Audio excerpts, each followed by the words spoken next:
So yes, everything the enemies have stolen, they will all return in grand style.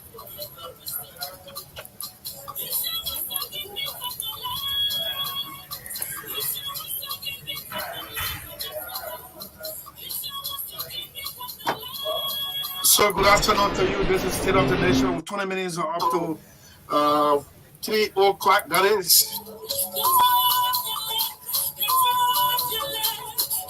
I am briefly sitting in for Magdalene, who is out and about. What's her name, sir? Monrovia, downtown, in the best interest of this platform.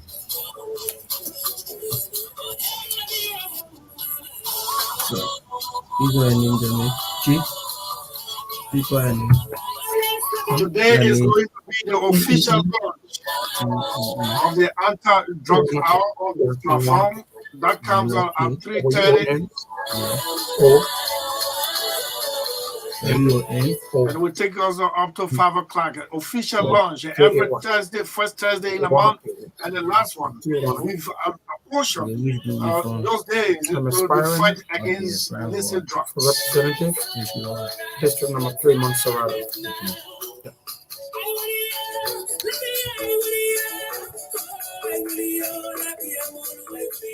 But first, before that time, I've got with this guy one-on-one today, face-to-face.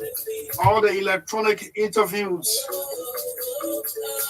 visual interviews as well. I am in studio one-on-one with T1K. Somebody told me, man, that guy can talk. He can talk. Okay, so and I've been wishing on the political side, always I've been human rights, but politically, I'm going to take on him one-on-one. Let him tell us why he thinks he's the best choice for District 3. Let me hear God says you are on the rise. Only we shall hike into this command. It is then that we shall rise, we shall pursue, we shall overtake, and we shall conquer all of our adversaries, and we shall shine at last. The Lord prayer forever, the Lord star forever.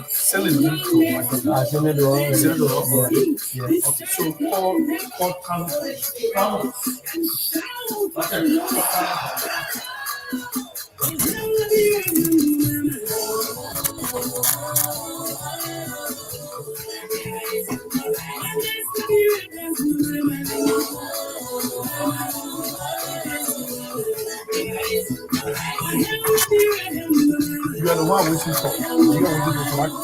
Yeah.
Liberia is on a rising, and I'm so pleased, glad to be a citizen of the Republic of Liberia.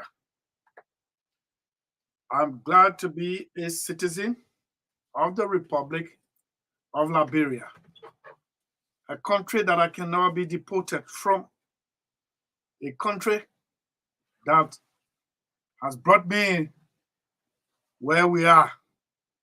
Good afternoon to each and every one of you. 15 minutes or up to 3 o'clock. We're going to begin this show right now. But first, let's hear from our sponsor, Orange, Liberia's biggest GSM company. Use 20 better off tell on you. The internet are sitting like, let me start touching button here. I came here, I saw people sitting like, by the time you hear something, you just take button and start pressing it. Deals, offers, and promos. Purchase from any of our stores and POS around the country and enjoy the best mobile coverage. Second time in a row brings you closer to what matters. Orange. I have to tell you, they play my meeting. They start sitting out there playing with internet. I have no excuse to not get one router in my house. Yeah, let me run now the portal for me and the family.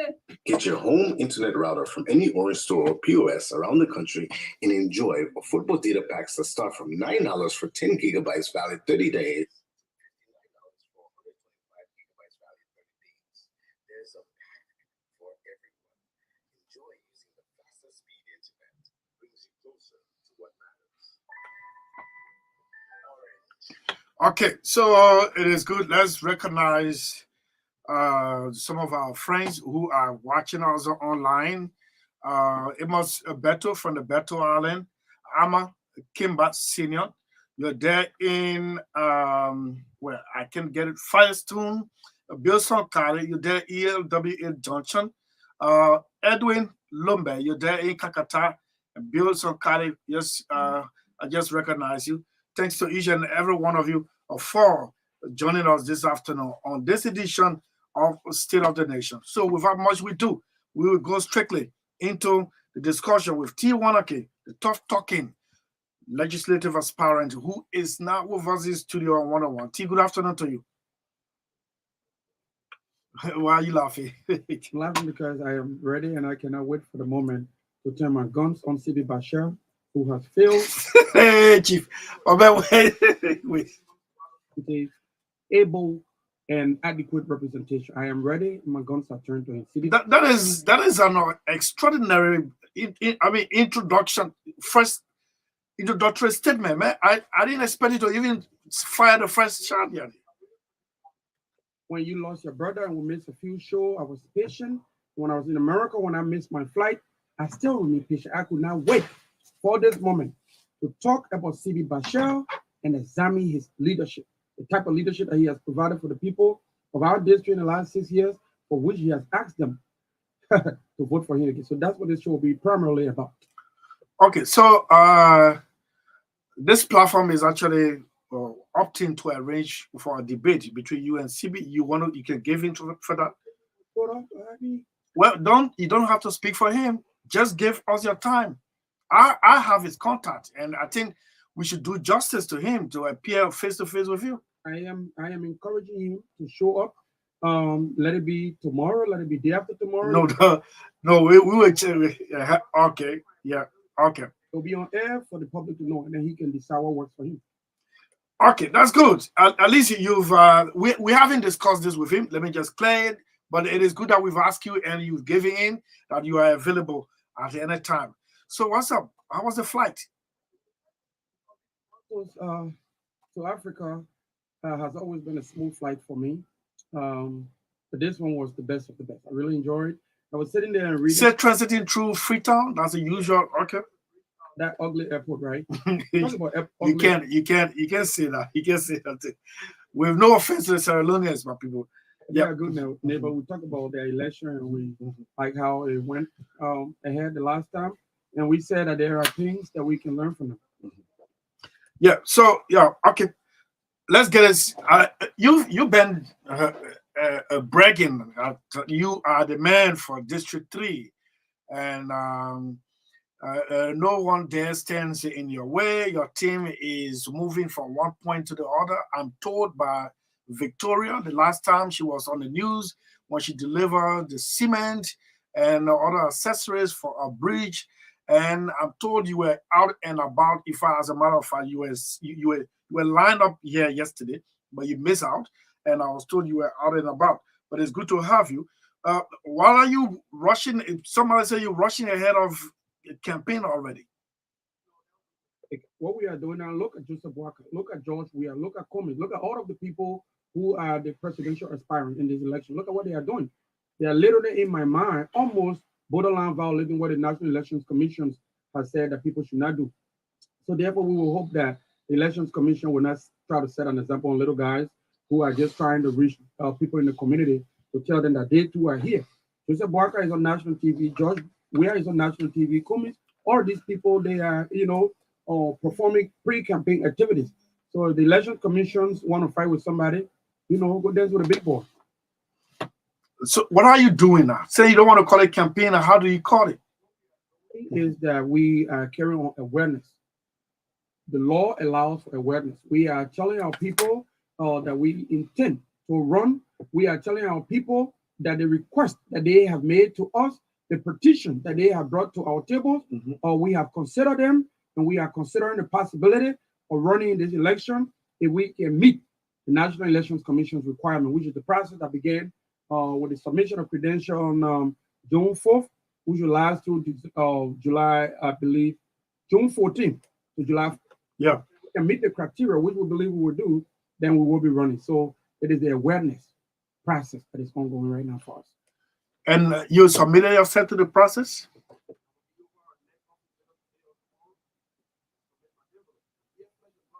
Tell me, you still haven't submitted? Our file, our folder, our credentials envelope is blameless.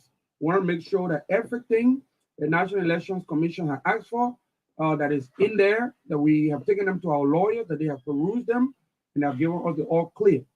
We have until July 14th. We are saying to you that sometime today or tomorrow, we will finally complete the submission process. You got any difficulties in any of the requirements area? As far as professionally, but maybe as far as the bureaucracy, the time maybe to stay in line, maybe the time you spend in the traffic going from LRA to downtown or from the bank here and there, that's the normal part of the Liberian system. So we don't call that unnecessary difficulty. As an independent candidate, right? And you need it. How much do you need in an account for next regulation? 10,000. You got it already. $10,000. The people have been talking to us for quite some time, and so we've come around here on your radio. We've gone across the community. We've spoken on so many platforms across the country about our intent to liberate this district. So this is something that we have more than 3 to 6 months to prepare for. 10,000 now may be a lot of money, but when it comes to fighting for the heart and soul of the district, when it comes to the need to liberate your people, when it comes to the cost of redemption, then 10,000 is not a lot of money. Okay, so this is a question I deliberately planned to ask you. I want you to bound district number 3, the district that you want to represent. In Liberia, I don't know. Let the people that are listening to this show understand right now. One of the things that we intend to work on, so that in the future, when we are asked these questions, so that it is easy to identify geographic localities across our communities, like zoning, like zip code and things like that. Yes. Somebody asked me a question yesterday, and I spoke that one of the acts of legislation that we will work on is for postal coding and zoning. Because right now, if you ask anybody, Chris, across Liberia to say, hey, give your address, it's a little sketchy, it's a little problematic, but I can tell you that district number 3 obviously borders district number 2 in the Johnsonville area, and the borders district number 4 in the Soul Cleaner area, and the borders district number 5 on the west side of the Red Light Market area. So that is, and then it goes on the other side towards Nizo. So that is the boundary right there, because we lack particular zip code and geographic identity in this country, which is something that we have said that we will fight for in our term in office. We also want to make it clear for the listening public that this district has 11 community and about 52 blocks. And the registered population of the district is about 45,000 and change, but the actual population of the district, because you have to take into consideration about 20, maybe in our estimation, about 20 to 30% of the occupants of the district were not able to register due to so many different reasons. It could be due to illnesses, transportation. Some of them were in distant areas, maybe out of town, trying to fight for their daily bread, as we say in Liberia, and they were not able to register. So in our estimation, about 20%, 20-30% of the district residents were not able to register. But the one that registered is about 45,000 change. So there you have it, Chris. Okay, so yeah, with 96 days to go, uninterruptedly, I'm going to sit and listen in a period of 5 minutes. With 96 days to go, T1 is going to speak to the people of district number 3, how prepared and the changes that are on the way under his representation. That is, if you win. I like to say when I win.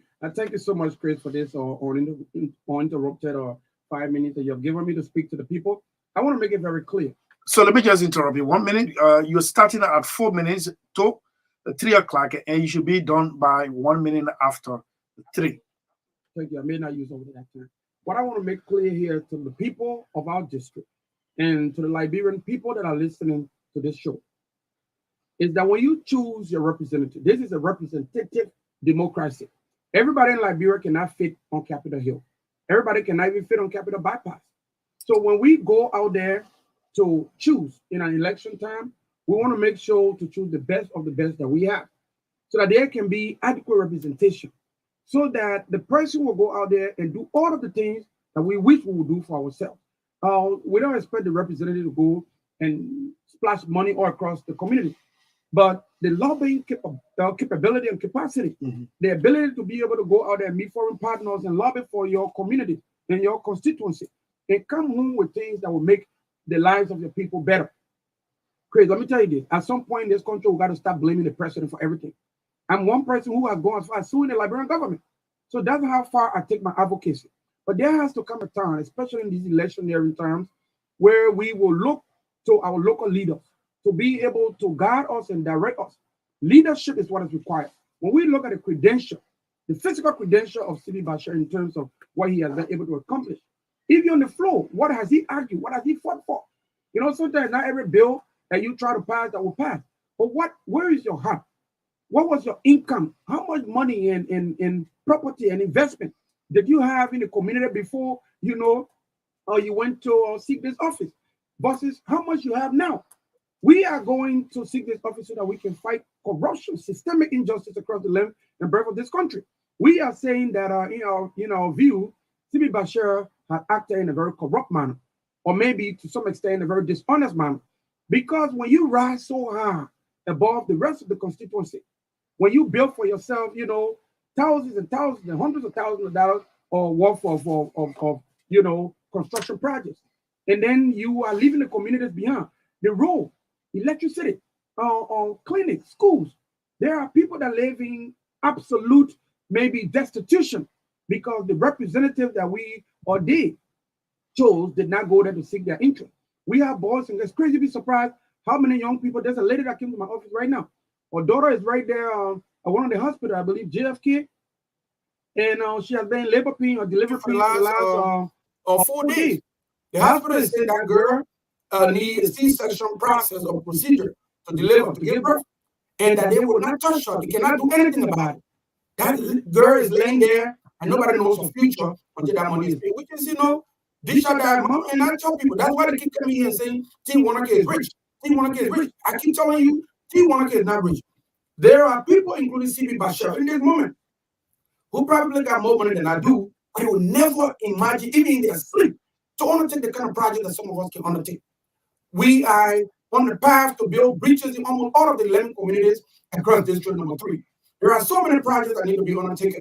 They were like that, or probably in a better shape when this man took over. So we are now telling our people with 2 minutes left on the clock that you got to put SELLEE Bashir out if you want transparency in government, if you want national development in the district, if you want to provide opportunity for boys and girls to be able to pursue their highest potential, you got to put SELLEE Bashir out and work with T1, who has been fighting for the cause of human rights and justice in the Liberian nation for at least 20 years.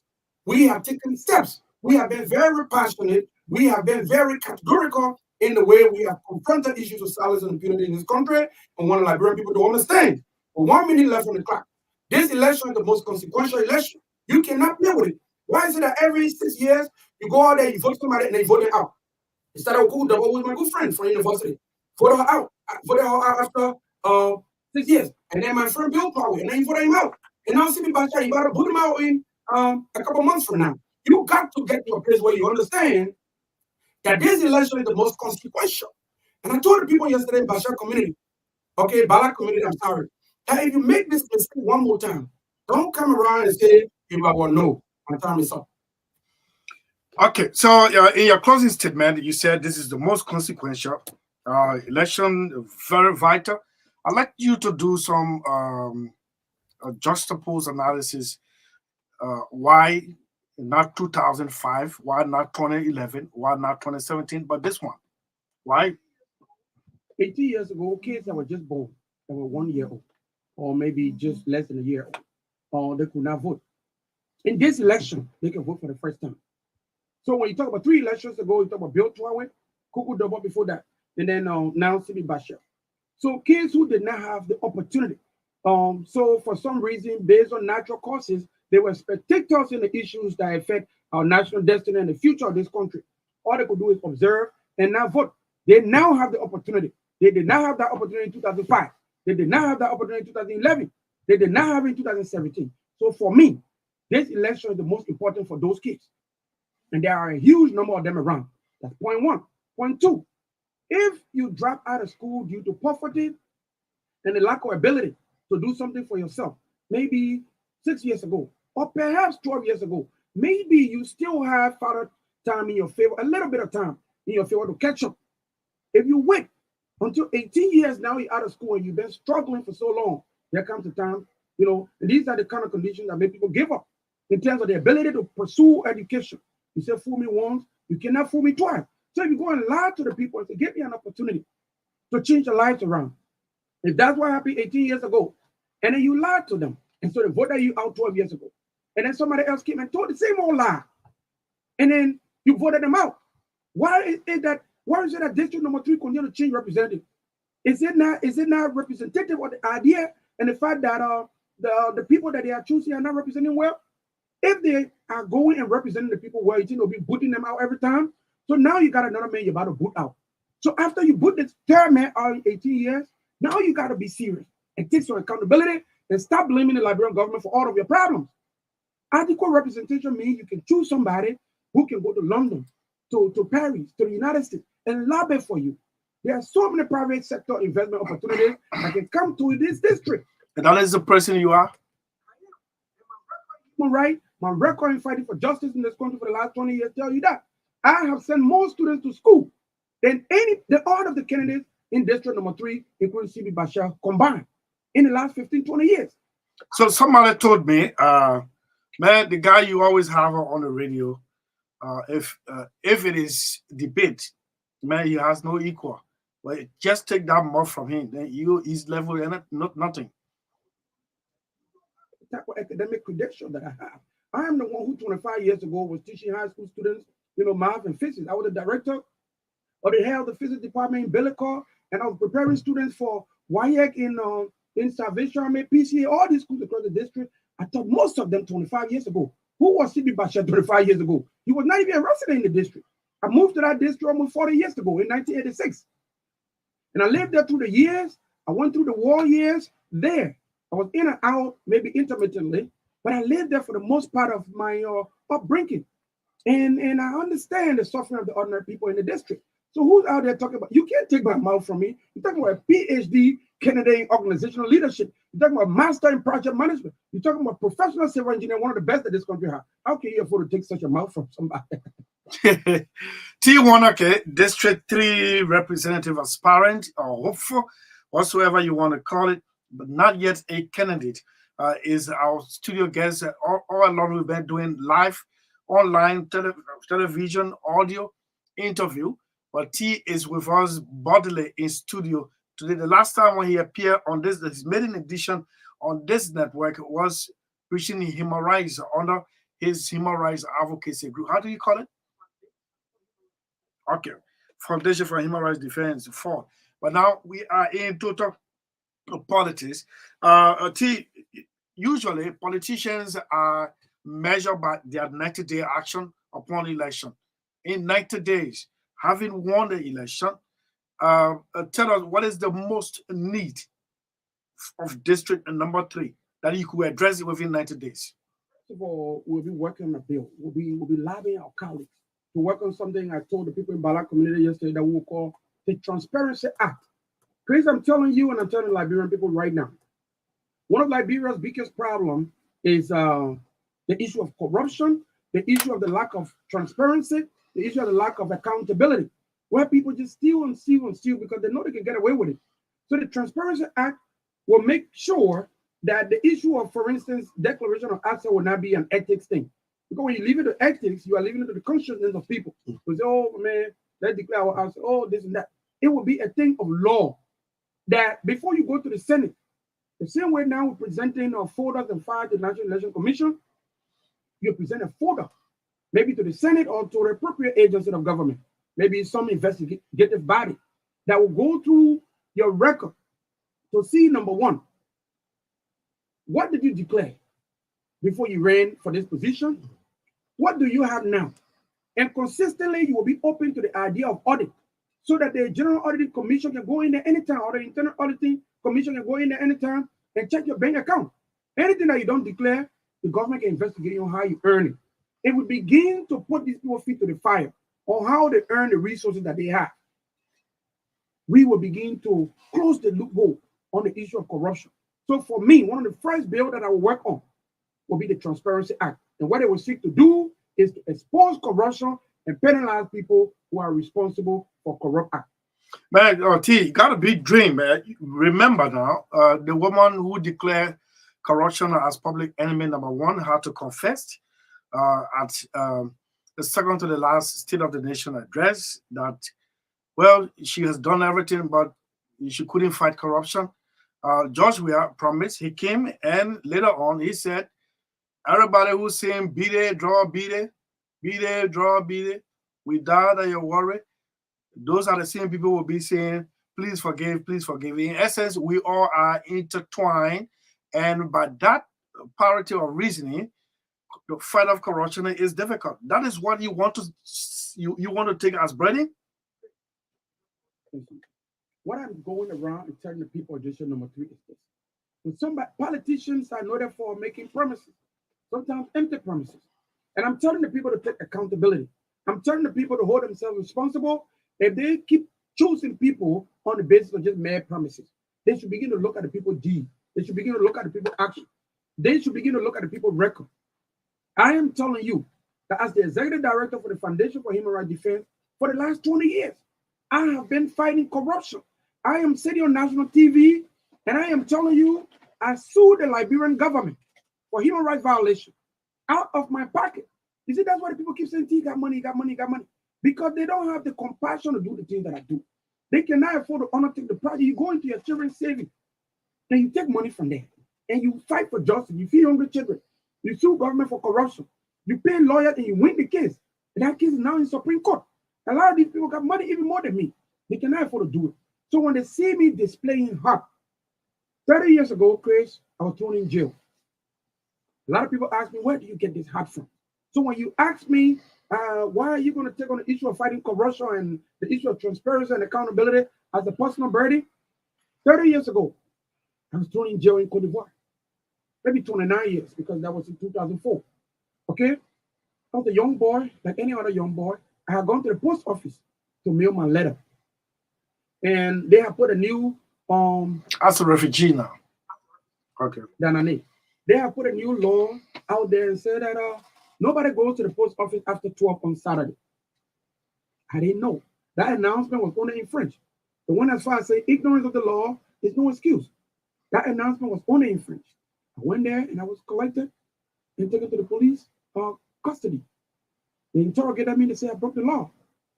And they have passed judgment on me.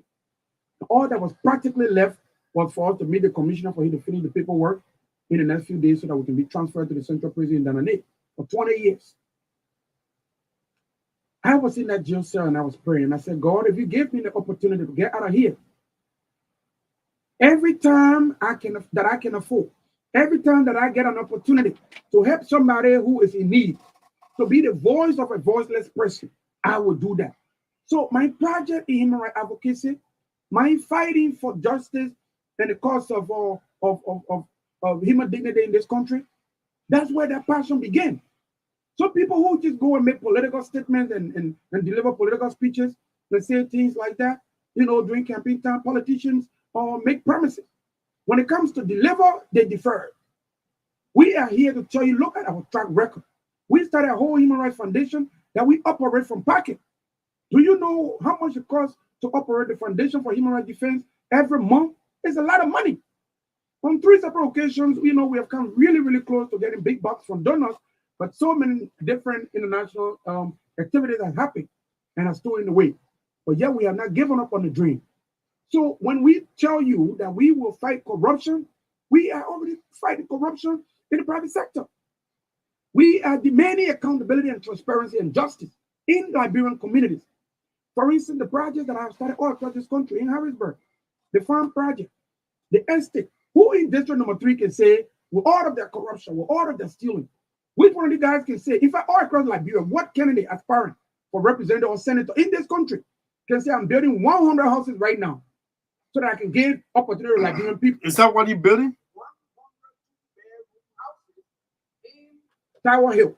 And I told the people, I said, look, because they always try to bring this cheap district politics. Oh, why you didn't bring it here? I'm not going to go fight somebody and take that land from them.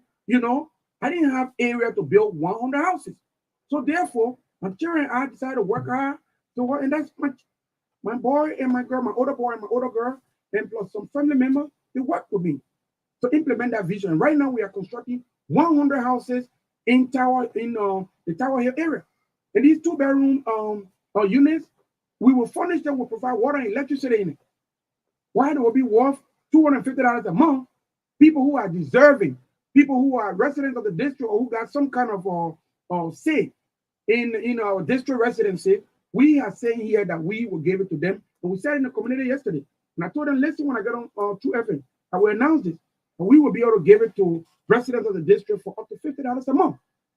So that's thinking beyond myself. My children are not going to use up 100 houses. In Harrisburg, where we got 365 acres of farm project where we are growing palm and cassava and plantains, and we'll be growing animals. We intend to import cow from Guinea so that we can, most of the cow meat you see around here, so that we can process it ourselves. That's not government project. That's my personal project.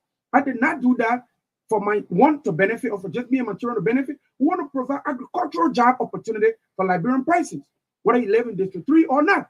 These are things that we are doing because we are thinking with a heart that is focused on love for nation.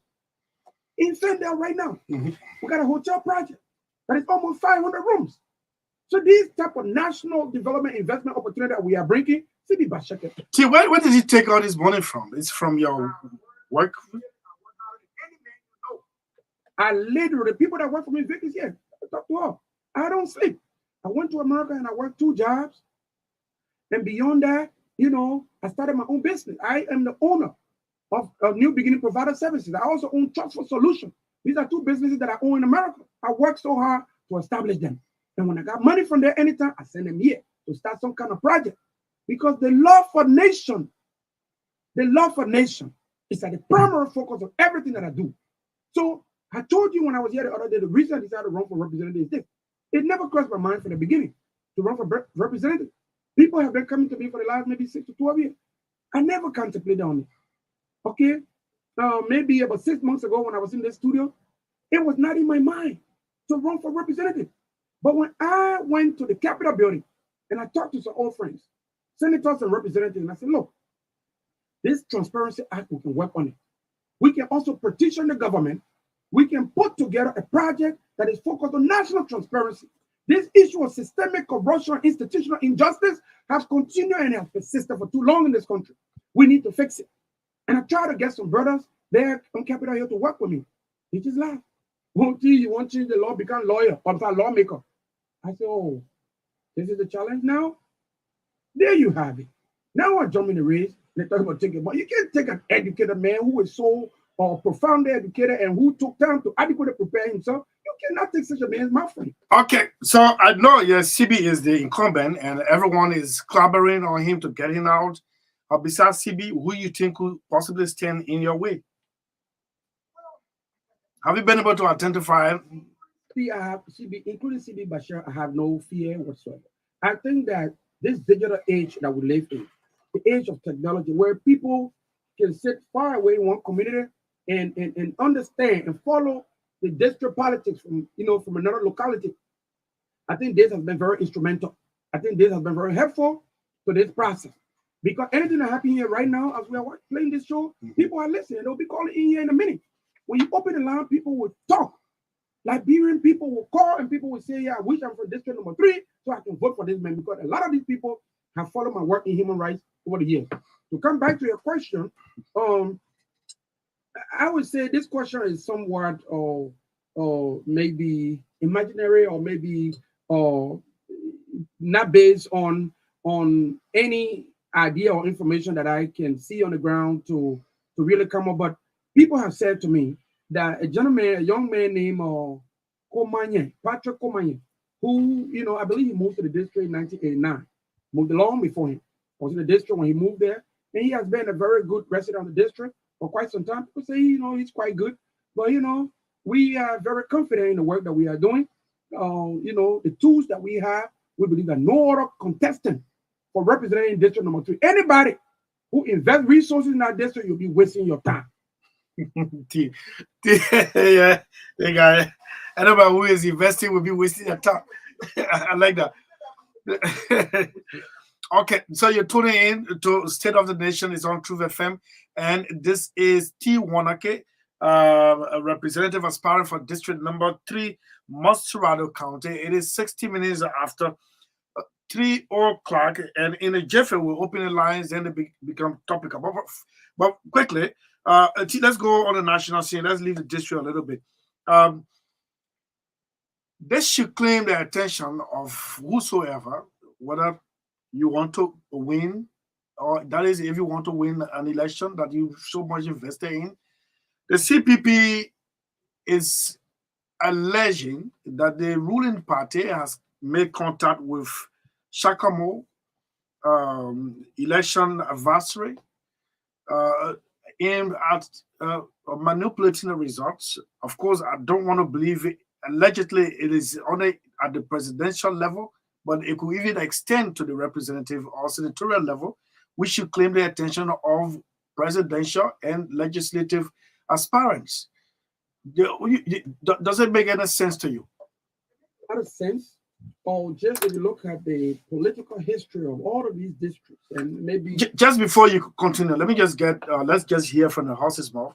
I heard this one on the news this morning, and this is it.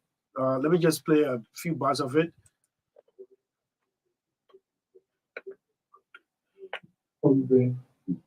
360 of them now, all in 360 of those vehicles. And we are talking from reliable sources, because 60 of those vehicles now we try to use to bribe people. When they intimidate you, we want to caution them about fear to see we are watching them. The one that is all so scary is now there is a company or SPACs, SPACS. They call it the Chicago Political Advisory and Campaign Service. Is it in country? No, this is an international company. Because what I'm trying to say, it's good for you for the media and because we never follow up here. This company is now embroiled in the controversy in Sierra Leone. They offer a campaign management service. They are embroiled in the controversy in Sierra Leone. We know that there is problem with election in Sierra Leone. The president said that he won't fight 56, they said this and that. This company has been in that controversy. We're still investigating what is important is that our CPC, it is reported that because the source and the thing that what happened in Sierra Leone will be alleged a temporary of the election to this company. Okay, so that's George Wisner of the CPP, and let me just tell you, I've made contact with Shikamo.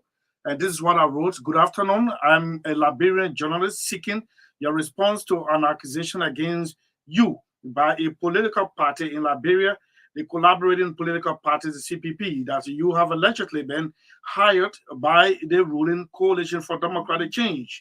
Ruling Coalition for Democratic Change the CDC to manipulate the impending presidential and legislative election in favor of them, the CDC. The group also accused you of doing same in neighboring Sierra Leone in favor of President Madabio. And they replied and said, we'll get back to you early, so early, meaning they are poised to respond. But before, while we are waiting for their response, what can we say about this one? Specific of the issue, at hand, which is about electoral fraud. I want to say to you here, when I say that the issue of, the government, the incumbent, cheating the election, it makes sense and it is possible. It is not owing to any information that has to do with specifics. We are just looking at the electoral district history. We are also looking at national election history all across the sub-region, where government incumbents have tried to use their power and their authority and all of the things that they got access to try to manipulate the outcome. From that point of view, it makes sense. Now, when it comes to what specifically this government may be planning, remember that I am the executive director of a human rights organization. And when it comes to issues like that, you have to know that when we hear on the news, we dispatch our human rights investigator, people who have the tools to be able to investigate and establish the authenticity. It is only then that I can speak to specifics. But when it comes to issue of cheating or fraud, we know that national government or incumbent always try to use something to their advantage. It is from this point of view only that I say that it makes sense. I have no direct information on what this government will do. And even the guys who are being accused have said that they will come in on it later, meaning they will take time to prepare. So we have a team of human rights investigators who have the tools to be able to find facts. On behalf of that, I will speak from the point of view of the Foundation for Human Rights Defense when we have tangibles to be able to present. Okay, so one more question before we go open the line. You're on record, and it's just a reminder question. You're on record that upon winning, you're not going to take a salary. You will remit it to the District Development Council. Do you still maintain this position? The slogan for our campaign is "Count on us." 3 words: count on us. We made that commitment. We reiterated that yesterday across about 2 or 3 communities. That look, Chris, there are many persons in this race, not just in District Number 3, but all across Liberia, who are going to this race to try to win to enrich themselves. The Liberian people need to wake up. Look, no man is able to give to another man what he does not have for himself. We also told you, since you reiterated something that we said here earlier, we also told you that before the election, I am telling people, do not vote for me until you send your representative to go on the bus ride to see what God has blessed me with that I'm trying to share with you. So that when you see it, you know that I have absolutely no reason to be corrupt. So yes, I will not take $1 home unless there is a law that demands that I take at least $1, then I will take $1. But if there's no law that demands that I must take at least $1, then I will take no dollar. The District Development Council, for 6 years in office as a representative of District Number 3, all of the money that is called our pay, all of the money that is called our benefit, that is in the budget, will go to the District Development Council. And 11 communities in District Number 3 will decide how they want to apply that money. It is ungodly. It is completely diabolical for a representative to be making $25,000, $30,000 plus, while the ordinary people, the civil servants, teachers and police officers and nurses, these people barely make $300, $400. Matter of fact, our police officers make less than $200, which they barely get. And this is not a problem of just now. This is a problem that started all the way back before Taylor term, and then Madam SELLEE time, and now. Every generation of leadership in this country keep blaming Liberia's problem on the leaders before. If Bwaga were to win today, or if Cummings or the other, who else in this race were to win today, they will blame Liberia's problem on George Weah. And the Liberian people continue to get these people opportunity to exploit them. What we are saying is, dear residents of District Number 3, hold your leader or your aspirant accountable for every word that they say. Therefore, come on a bus ride with us. This will be sometime in August or early September. We will take the people, will provide 25 buses. The biggest, longest buses that you can find in traffic in Liberia. They call them what, MTA? Yeah, MTA. But 25, I'm saying it again. Mark my word. will provide 25 MTA buses. You mean you will hire it from the national carrier? Well, if it's not that bus, that will be the size of it. Wherever we can find very long buses, that is the message here. Okay. So the message here is we will make available 25 very long buses so that all of the various auxiliary groups, all of the different community blocks that we are canvassing, that we are meeting and asking them to support us, so that they will send at least 2 to 3 representatives. All these people will take them from point A, we'll take them to Harrisburg to see our investment projects. We'll take them to Tower Hill to see our estate project. We'll take them to Fendel to see our hotel construction.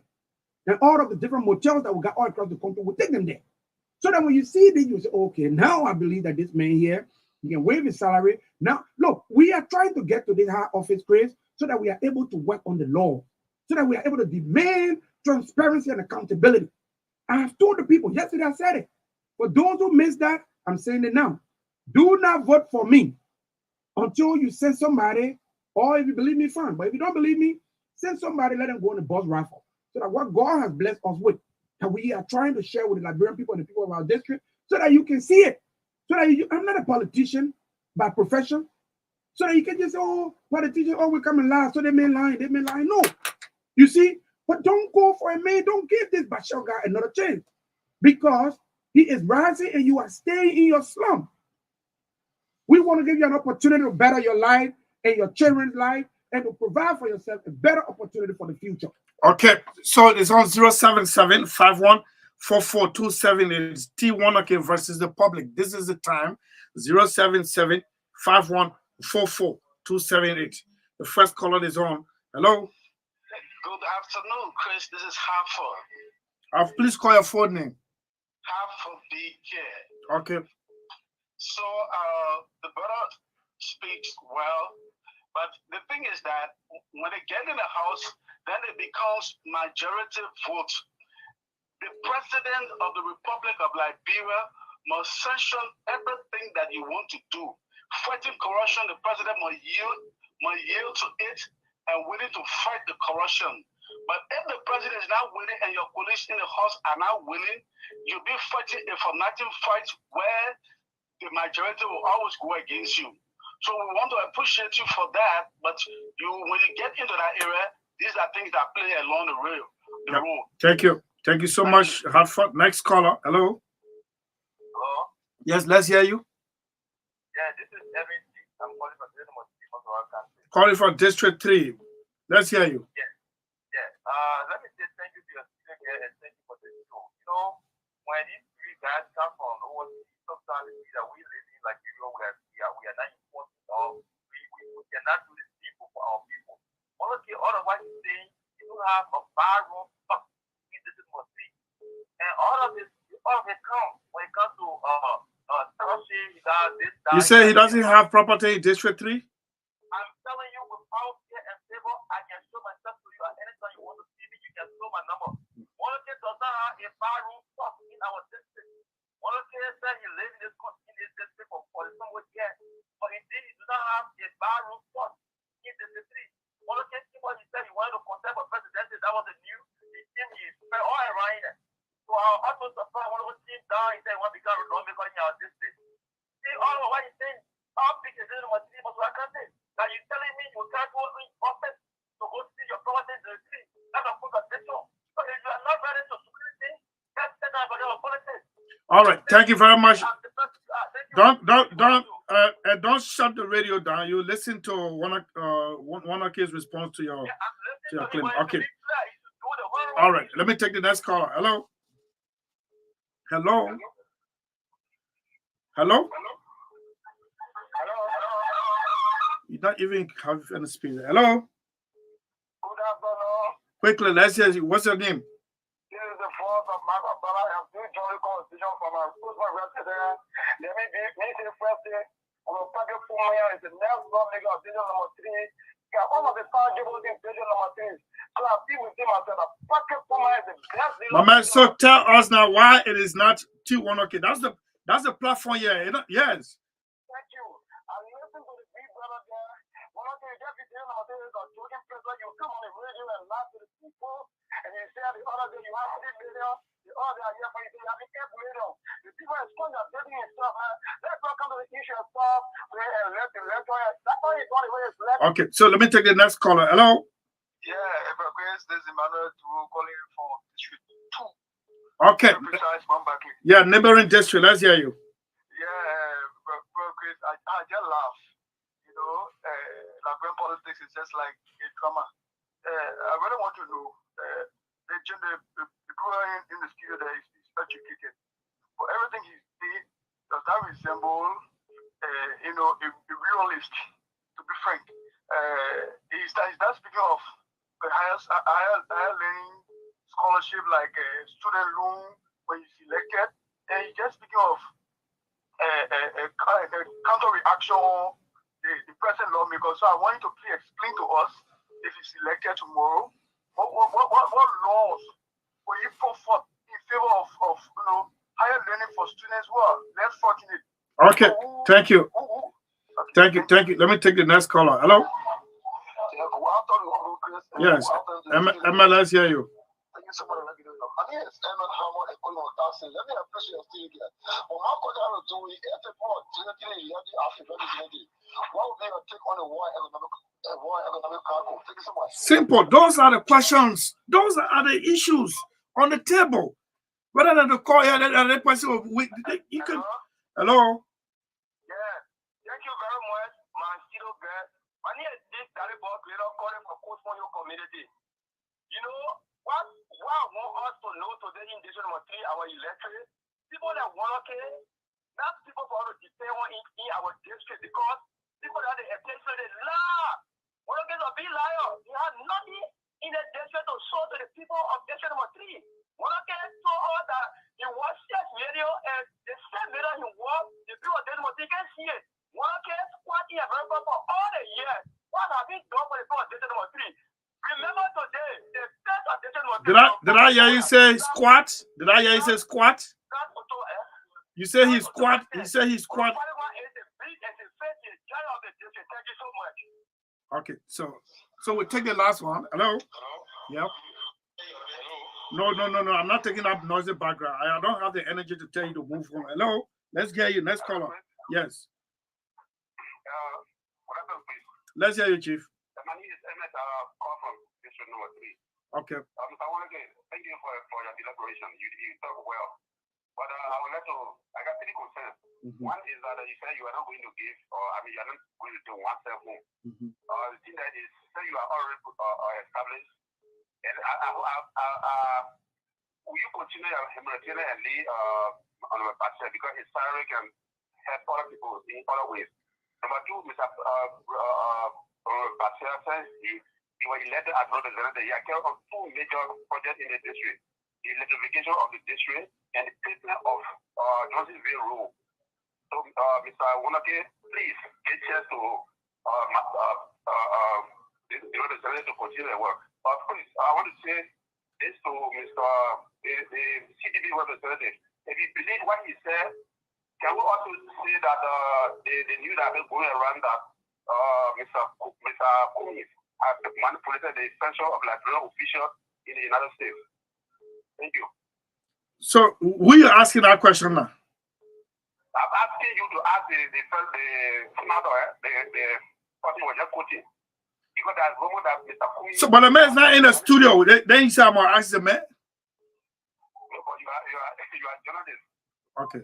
All right. So, T, you heard all the callers from some in the district, some out of the district. We're not taking calls anymore. Sorry. Tom has caught up with us. You heard the callers, and one caller put it this way, and this is the discourse I like. The guy from Kakata, Eman. If you are elected, what's your position on the war and economic crime court? It's not, yeah. At the end of the day, you see, these callers at the end of the day, some of them will start calling again. I'm calling from the abandoned district. That's not the kind of platform you have. Be intellectual. Yes, until you heard some of the points raised by the callers, and some of them were very blunt with you. Let's hear you. Talking of the ordinary people. What I say here, remember I also said, do not vote for me until you go on a bus ride with me. That's something I said here when I was here in your studio a couple months ago. And for those who did not hear me at that time, I said, Look, we got elections coming up. And I am saying to you, go first on a bus ride with me. Send your representative to go on a bus ride. Point one. Point two, the Elections Commission got regulations. Who's qualified to run in a district? It says you must have a district office. You must have an office in the district. You must have resided in the district for a certain amount of time. Now, but to satisfy the concern of those who think that somebody said I was going to run for the presidency and I can't splash money around, and then to his surprise, I decided to run for representative. I have a process ongoing for the establishment of a political party called the Citizens Democratic Party. Okay, the Citizens Democratic Party was not able to complete its certification process before the next deadline, which is coming up here or shortly. Okay, and even if we have completed that, I made up my mind a long time ago, maybe several months ago, that even if we were to complete that process in time, there are people here who are leaders of political parties who are not running for the presidency at this moment, including the owner of this platform, Mr. Hassan Belati. He is the leader now of the legal leader of the Liberty Party. He's collaborating with another party, okay, and he's not running for the presidency. Okay, Prince Johnson is running this race for senator to be re-elected as senator. He is the political leader of a particular political party. So just because you are a leader of a political party does not mean that you are running for president. We need to do our research well, educate ourselves well in this country, so that when we are partaking in electoral discourses, so that we make points that can advance the discourse. Now, to go back to the issue of having property in district number 3, I live in a contiguous district or contiguous zone. My property is in district number 3. It is so close to district number 2 borderline. It is in Johnsonville. That is something I said. Also on that 1 acre of land, I am constructing a clinic project. And I saw here on national TV or radio with the cameras turned on, and I said we will give these people a bus ride. People who want to be factual, people who want to be able to advance the discourse, they will come then and say, look, you promised on national radio that you will do this, you will do that. We want a bus ride.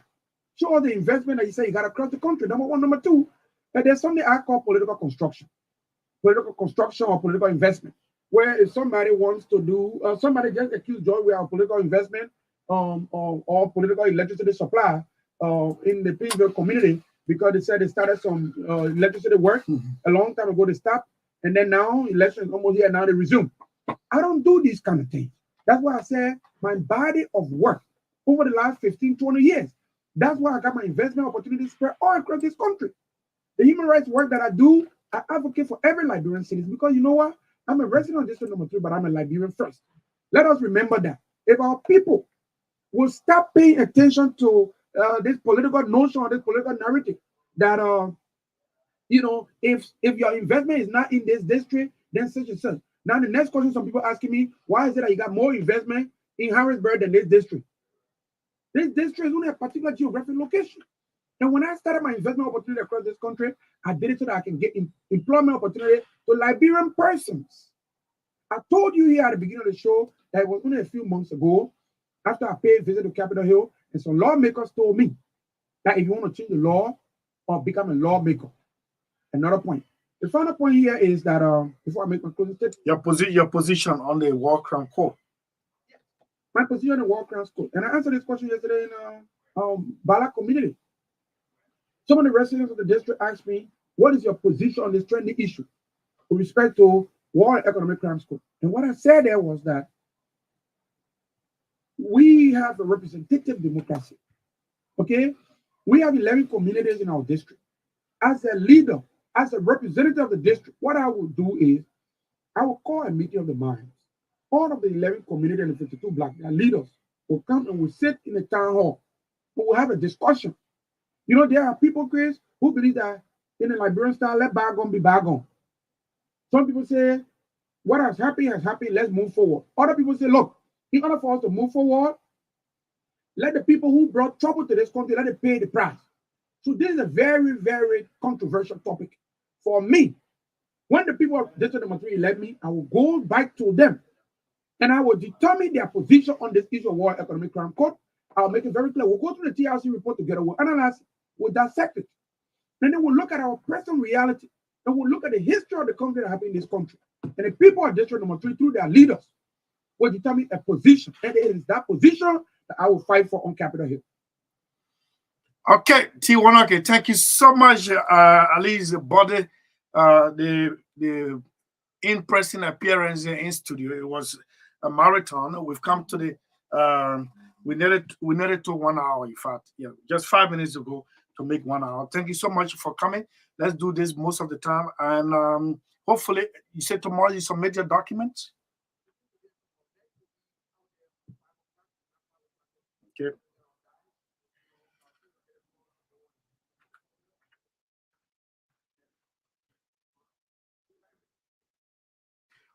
Okay, thank you so much for coming.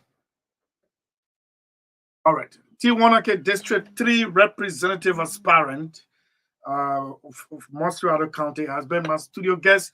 We've been discussing way forward for the district, and has placed himself as the only alternative in moving the district forward. And he said on the war crimes court, he said he's going to be seeking the consensus of his people, and then he'll make particular representation at the legislature on that one. Let's take this break to be right back. This is State of the Nation. My name is Chris.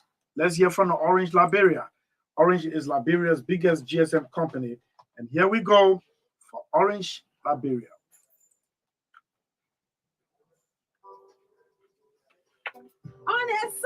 We don't worry about things that get connection at all. There's a package for me. There's a package for you. There's a package for everyone. I can reach out my West Mongolia and enjoy with confidence. To activate, dial *888# or subscribe via My Orange app.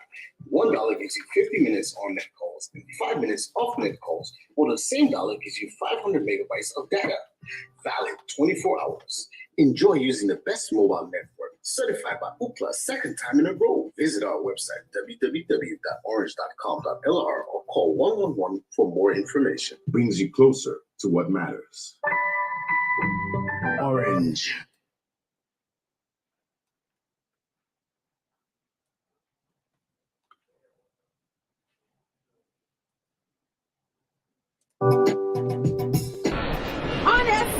We don't worry about things that get connection at all. There's a package for me. There's a package for you. There's a package for everyone.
Starting today.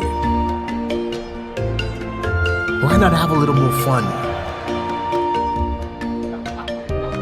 Why not use money this easily?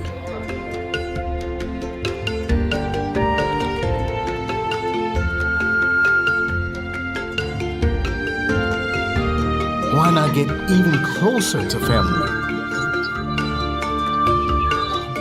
Why not work how you've always wanted?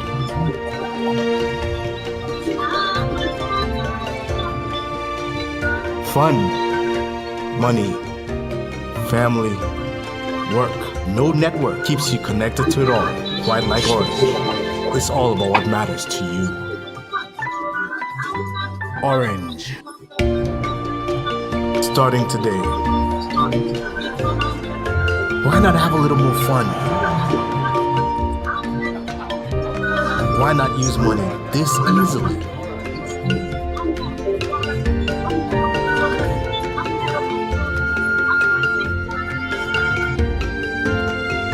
Why not get even closer to family? Now the studio is jam-packed. We are about to launch. Why not work how you Anti-drug always hour. wanted?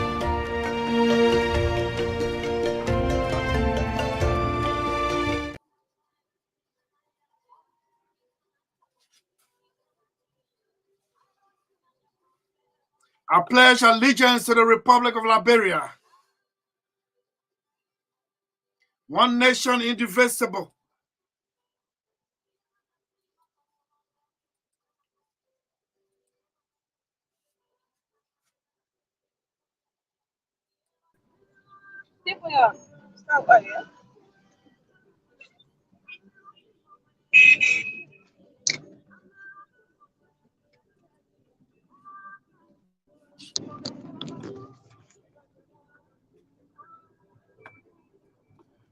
Okay, that was Fatu Gavler with the song Fatumata, and a familiar one, as a matter of fact, as far as Kenneja is concerned. Now the panelists are all here. I see Maxine Bakio is Maxine came on earlier on. Magdalene, who is downtown, will join us briefly with, through the screen, our video link, and the folks are here. They're in Studio 2, and can you join me this way? Please join me this way. This is a national cause, and the entire nation is waiting to hear what we have to say today. We've dedicated this moment for the for national cause. I see Anthony Adlaw, Ambassador Rufus Novel, former Chief of Protocol, Republic of Liberia, former Representative, District 8, 7, that is District 8 must be on the county. Yeah. So, yeah, Magdalene, you on, man? Sorry, let me just kill this music and then, okay, so let me do this one and then get back to it. Magdalene, are you there? Magdalene, are you there?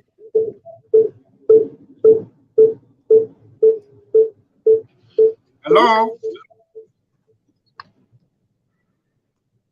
Okay, so Maxine Bakio, you're there in the UK. Are you there? Yes, I'm here. Okay, so no, got some audio problem. Ambassador Rufus Novel, are you there? Yeah, I'm here. Good, wonderful, crystal clear audio. And where is Mr. Popper? Okay, good to have you. And it's a whole house. And Ibeplaki, good afternoon to you as well. Well, thank you. It's good to be here. It's my pleasure. Okay. Magdalene, are you there?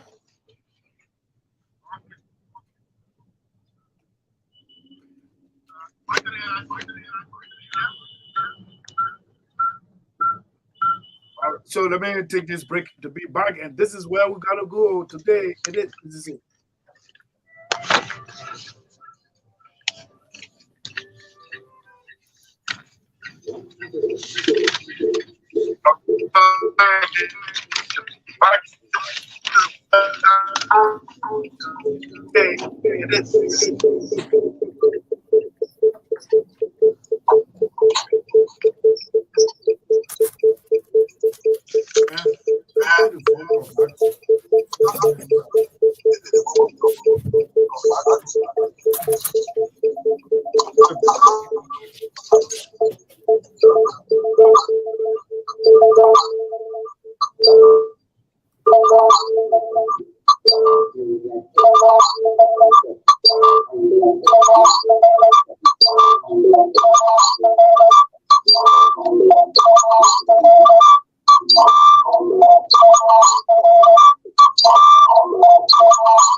Okay, so thank you so much for that, Augustine, sir.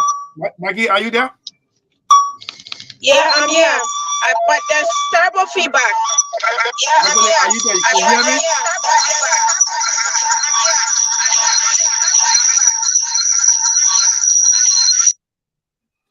Can you hear me? Can you hear me? Yes, I can hear you. Okay, so Okay, so I but keep hearing I myself keep in the hearing myself background. in the background. But Maggie, Maggie, now come on, now come on, let's let's get this thing let's rolling, get this man. still On rolling, your man. end, On your end. I know Yeah, you're on you your want me way to to say? studio, right? But why you Yeah, talking right? about get this thing Let's rolling? get This is Yeah, for the I'm on my future. way. And Yeah, yes, go you want on. me to say something? Yeah, please say Yeah, something. please say something. Okay, so first of all, I would like to apologize for the time we did not start in time. We should have started 3:30 on the dot.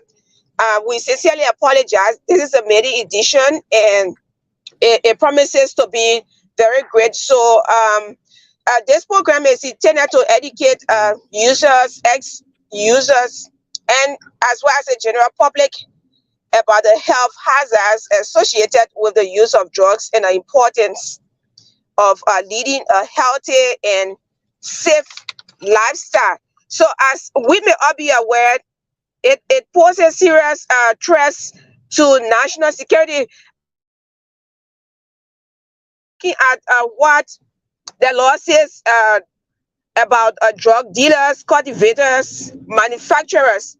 And thank God we have Anthony Alor, Ambassador Rufus Nivert in studio.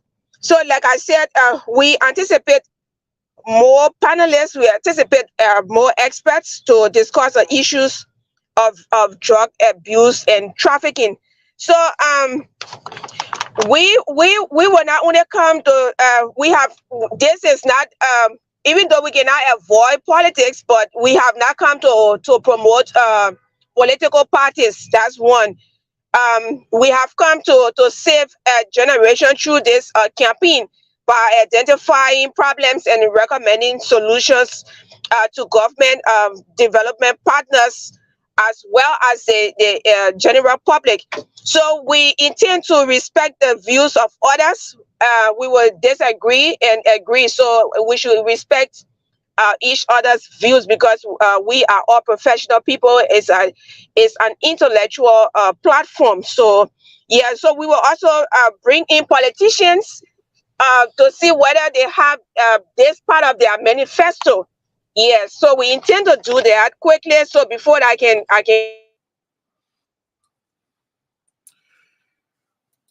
Okay, so everyone is seated now. Mister, we're going to go strictly into this one. As we said, the way we planned it, it didn't go that way. And interestingly, nobody elected us. Interestingly, nobody elected us, and the guests were here. We're just, but anyway, here we are. Mr.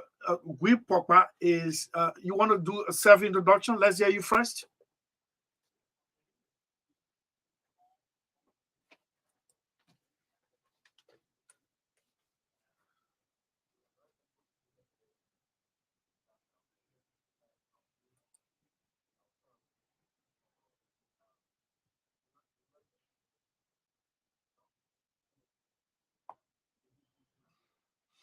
Okay, thank you very much. Ambassador Rufus Nubel. Hello, I'm Rufus Nubel.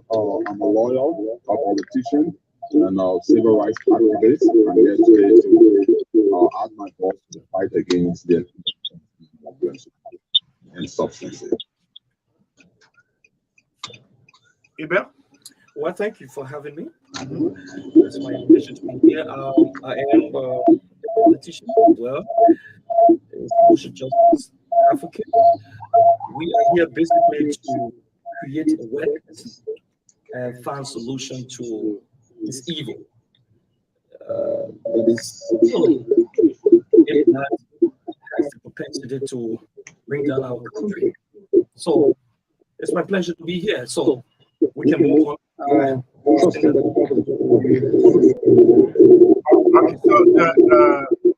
sorry, we have to work on this time. But let's hear from Mr. Wee. Papa, sorry. Let's get a workable definition of what is drug. What is illicit drug? Let's hear you. Drug is substance when taken will have behave differently. So the topic drugs, mainly we're speaking about drug trafficking today. And drug trafficking in Liberia is a serious problem for the country, its people. It has a whole lot of things against the society, including our well-being and everything that we have as a people. So drug is a menace that is very dangerous for the life of our people. To alleviate the menace for the country. Okay, all right. Let me come to. It's okay. All right. So we're trying to do the adjustment. Mr. Gui has just given a workable definition of what illicit drug is. Anthony at law, Rufus Nubel ambassador, is going to give an intro into the legal ramification of drug abuse and peddling.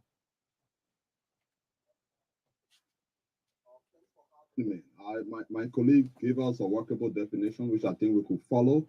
But coming from the law, I want to say in clear terms that we have a drug law in Liberia that was recently amended by the House of Representatives and the senators. And that bill, was submitted to the president for his signature.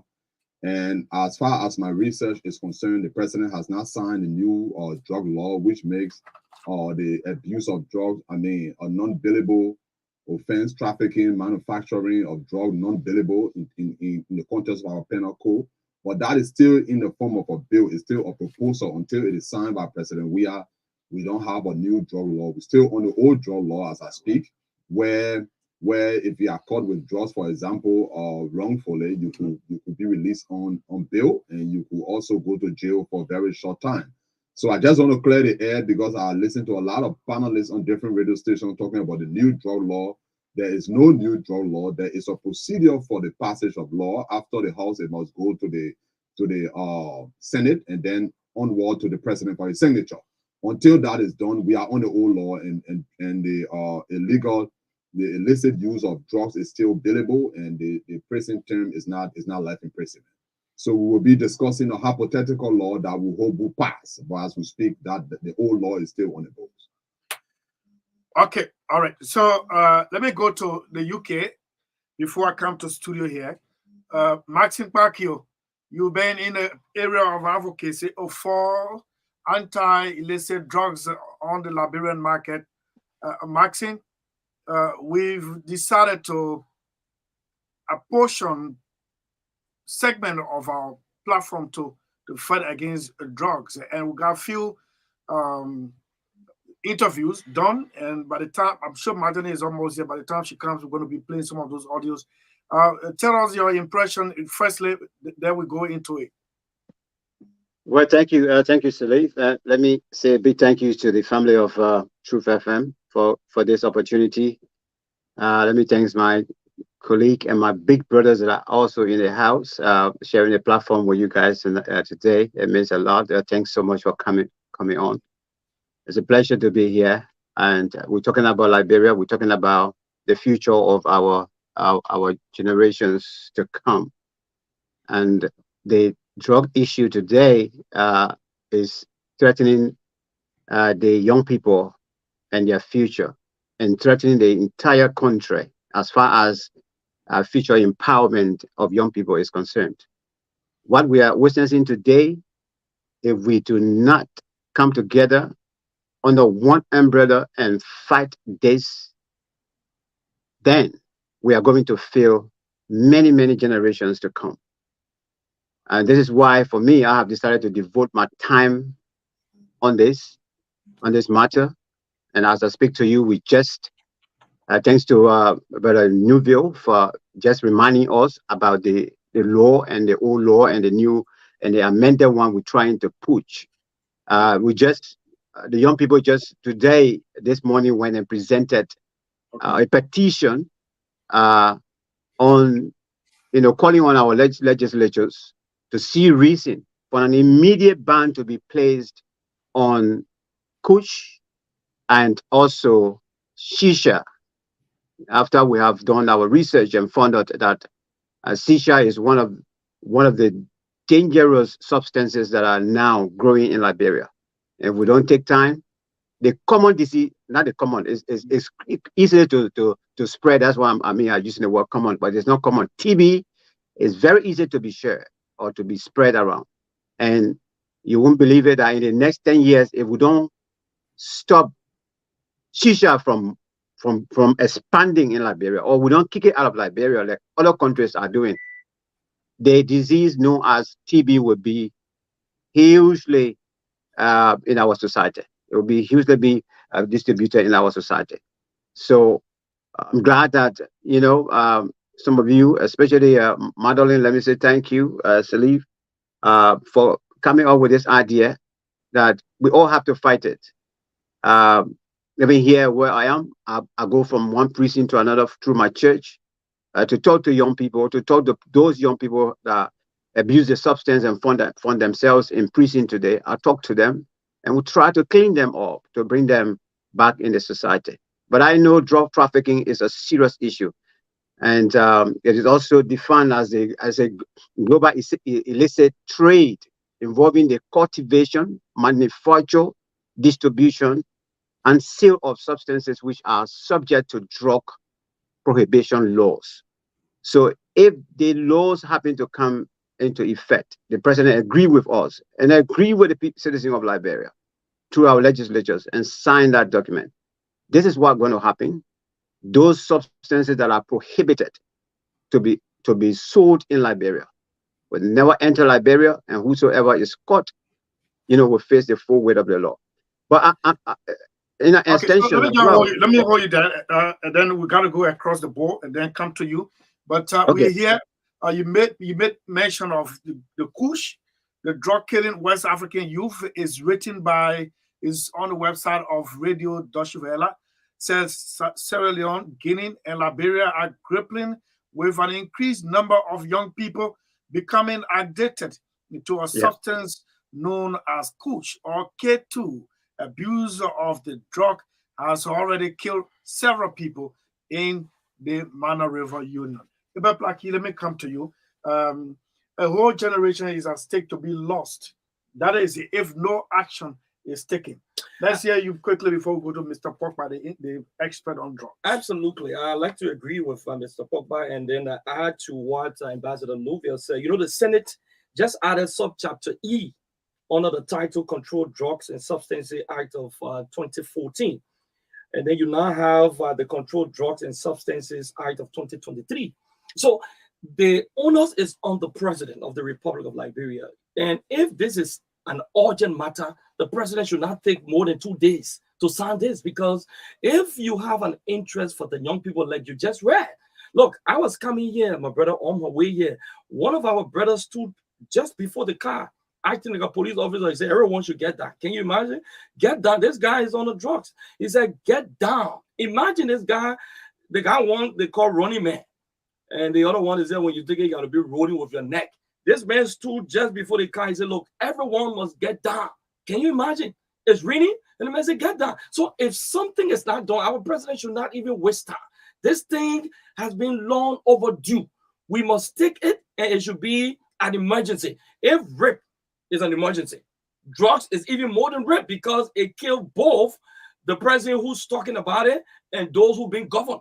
And if you lost a whole generation of young people, who's going to replace President Weah? Who's going to replace President Ellen Johnson Sirleaf? Who's going to replace all of those experts we're talking about? So my thing here is the president should not waste time on this thing if there is an emergency attached to this. Why are you wasting time? It has been passed for over 2 weeks now. The legislature, both the House and the Senate passed it. What's the president waiting for? So we need this to be fast tracked because, Grace, a whole generation is being swept away. Just in Kakata, you have over 36 ghettos just in the city of Kakata. On the Ralphie Highway between Boystown and Dwazo, you got over 19 ghettos. Yeah, so when you count Morovia now or Moserado County, you know what we're talking about. The senator of Magibi County, Nuka, on the radio, he said, look, we have over 36 existing ghettos just in the city of Kakata. Known ghettos. Yeah, known ghetto. The other time you heard about the fracas in Kakata when the police esconded and our brother took over the police station. This is just one area. We need to attach serious urgency to this. Okay, so let me go across the board there to talk to Mr. Pogba. Mr. Pogba, you once served as Deputy DEA boss under Ellen Johnson Sirleaf. The worriness is that we don't produce any of these drugs, and they are found within our borders. That's legal issue as well, and I'll come to Ambassador Nouvel on that one. But how are these things entering? You must have had all the maps how these things enter our territorial confines. But you see, as you heard what Abel just mentioned, drug situation is something that is both in and out of the borders of our own country. It's something that comes from across borders. Drug trafficking and abuse is something that is worldwide. And for Liberia, our problem is very complex. Now, in Liberia, we've been having so many drugs. If you hear talking about coach, they call trauma dogs, you talk about the trauma king, cocaine, heroin, cannabis, all of these drugs are found here. But the reason why you hear so many names are a way to conceal the different kind of drugs that come. You just heard what Mr. Akpakio just said. He talked about the SAAH. People managing drugs in so many ways to bring it into the country. And so the problem we have here is that drugs have entered this country and is killing our people. And since we came to have awareness for our people, our focus is to tell the people what's really happening, and we should take precaution to see how it starts happening.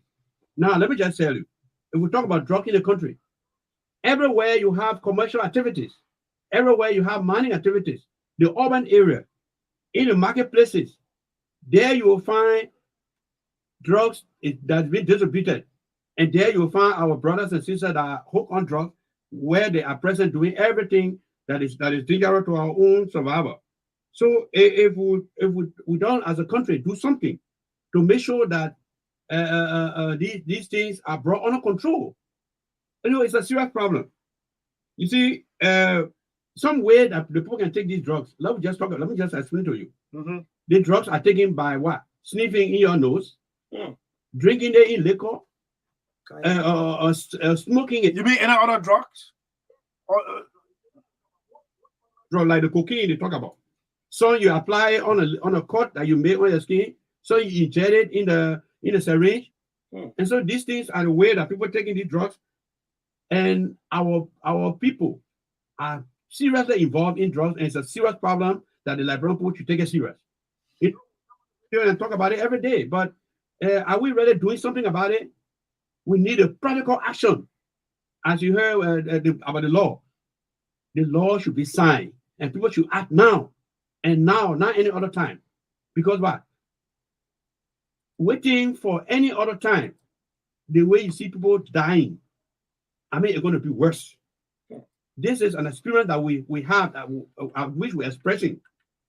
It affects every aspect of society. And everything that we do will never prosper as a country because the future generation is seriously going down. And people are not paying attention to that. We come on the radio and talk about it. We go all in the public place and talk about it, and people are not taking action. That is why, to be straight with issue, practical action is good. That's why I always give respect and homage to Senator Dillon. He did the small one and practicalized it, and it's not clear that some people are being treated. So the country as a whole should take that particular step and do something about it. I think we should have to fight. Okay, all right, okay. So you see that we're getting there, and it's 12 minutes after. So let me come to Anthony Nouvelle, Anthony Ambassador Nouvelle. Ambassador, this thing, I don't know whether it is a civilized. We call ourselves a civilized nation. To know that something is destroying our system, we are losing the human resource capacity, a whole generation, and at the same time, we go ahead to make the use of it, if arrested, billable. Meaning, man, come on.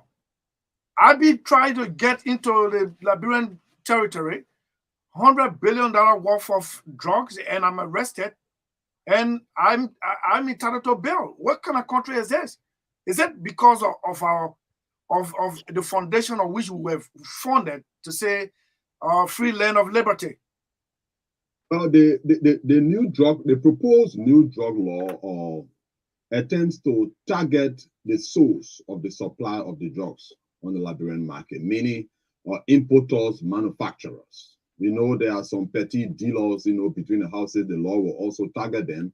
But in the context of being non-billable, the law, the draft law, emphasized on the importers and manufacturers.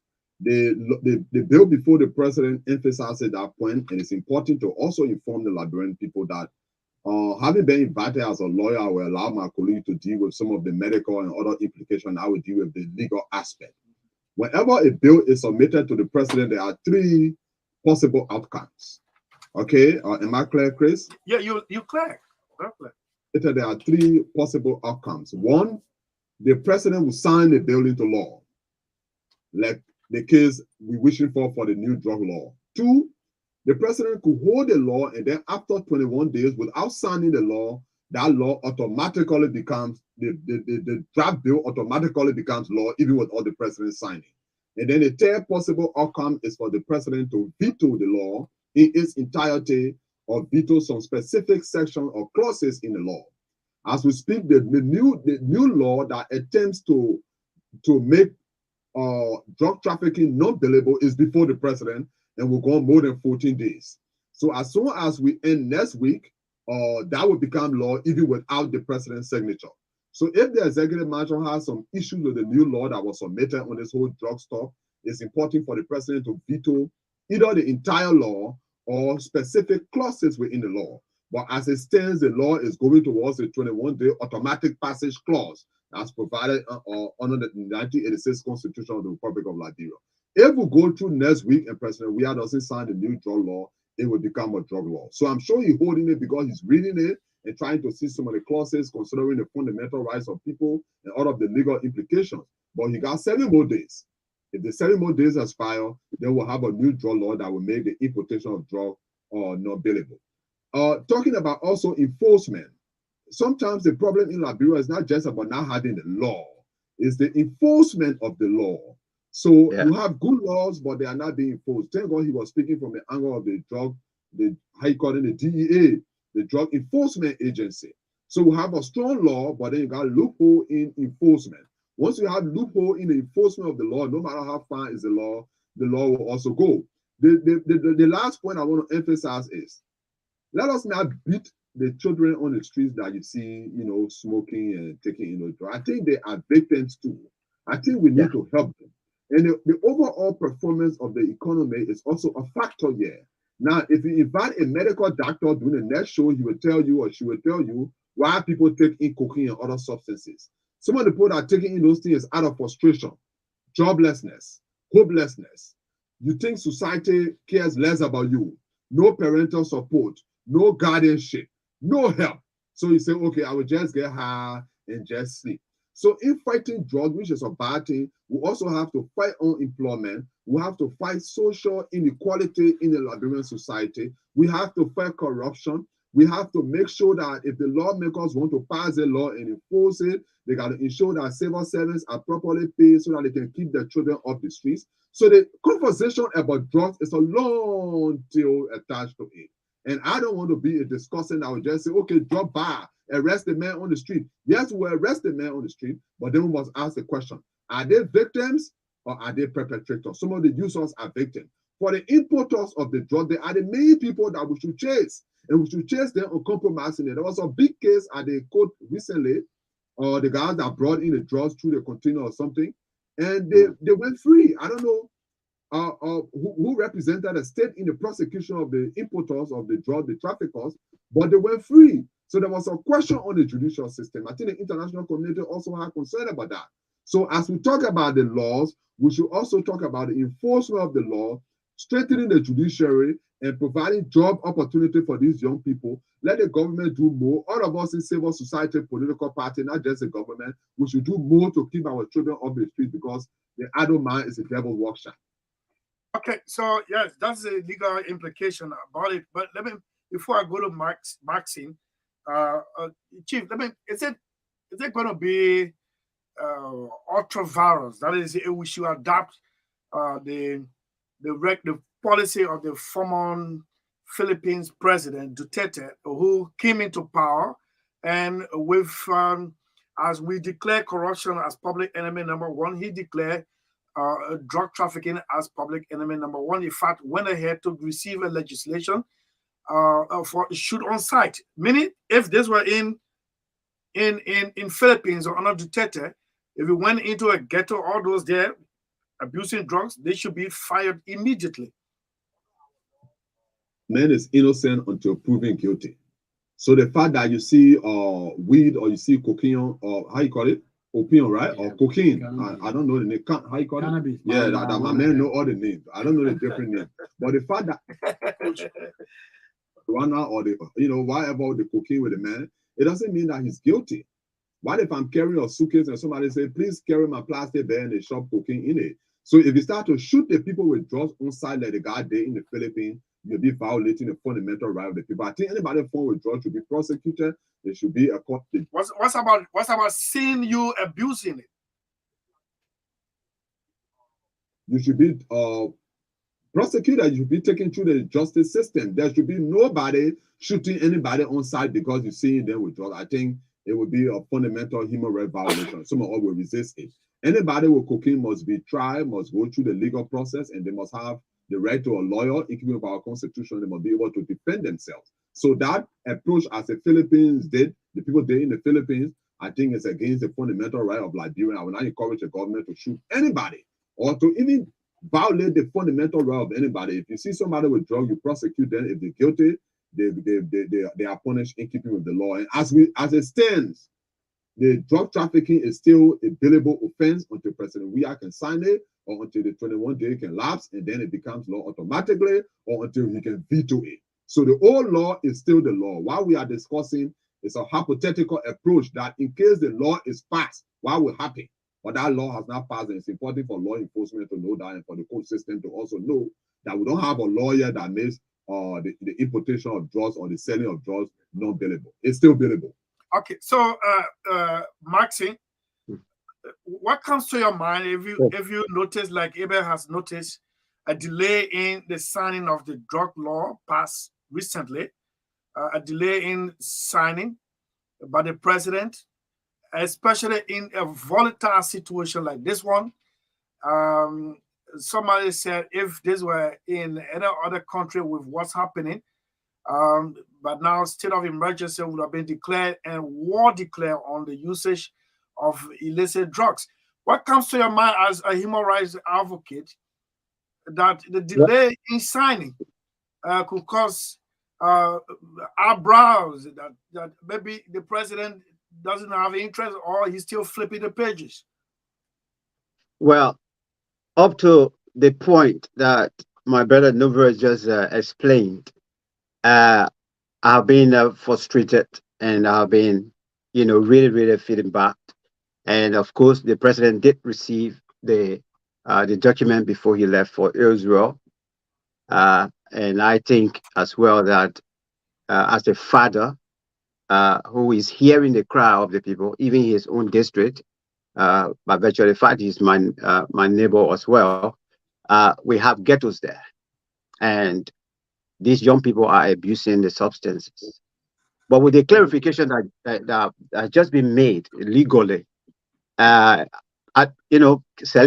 right now I will sleep sound, because I'm not going to be asking questions again as to when is the president going to sign the document or so. No, I won't ask again, because by virtue of the fact that the law has been explained already, even those that are listening now are being educated that yes, the president may choose to sign, use the ink and use the pen and sign the document and send it back to the people and say yes, it's been put into law.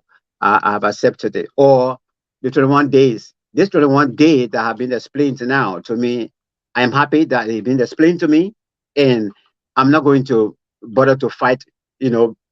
Weir until after the 21 days. In fact, after the 21 days, accordingly, we'll be entering into the new amended drug laws, which I will be very, very happy about.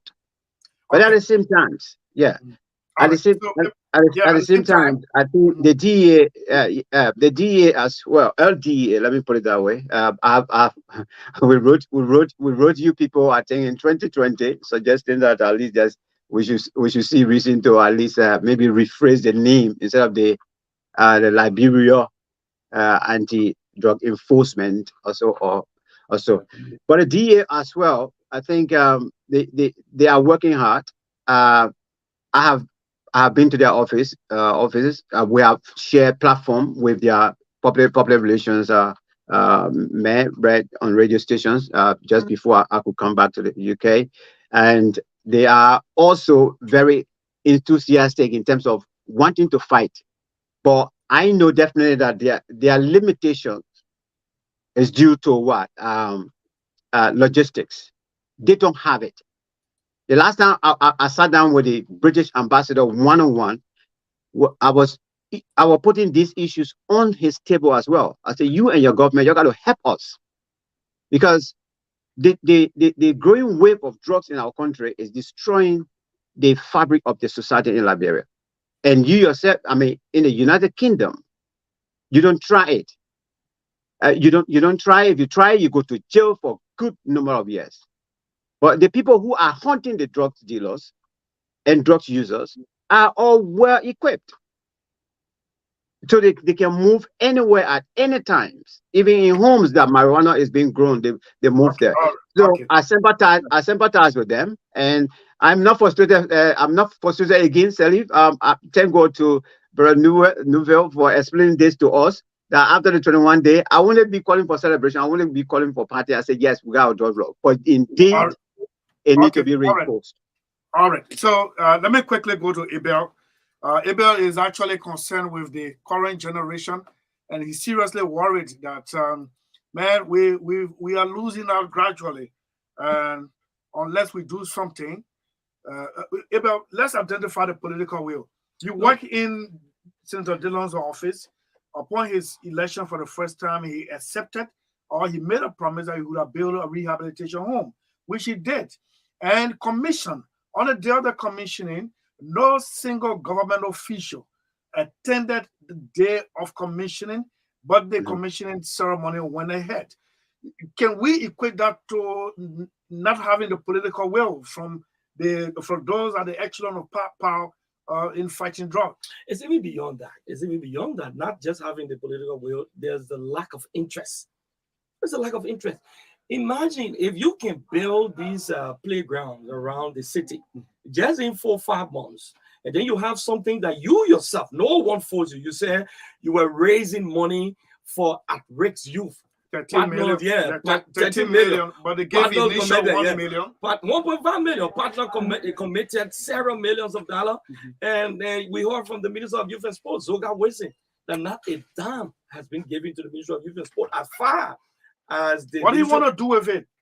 But they set up a program. No, come on, man. Leave the Zoga Waste. No, I'm just saying to you, this is from Why is government, gonna- lack of political will, lack of interest. Who is Zoga Waste? He's the manager for the youth in the country, Why right? he go and take care of Very the good. waterway So people if these and leave people, the drugs that company? tells you that they don't have no solution. If these people who said to all they were raising money for at-risk youth, and these people build few playgrounds around here, the emergency, the energy they attach to build the playground, why don't they attack that same agency? Because if you say you're raising money, look, lack of moral judgment. The thing is simple stuff here. The first thing we're supposed to do here, Chris, let us first stop. How is it that $140 million drugs will fly from where it came from into our country? You were here. You never heard such a thing from Toba, Doe, Ellen, Charles Taylor. No, it happened, Ellen.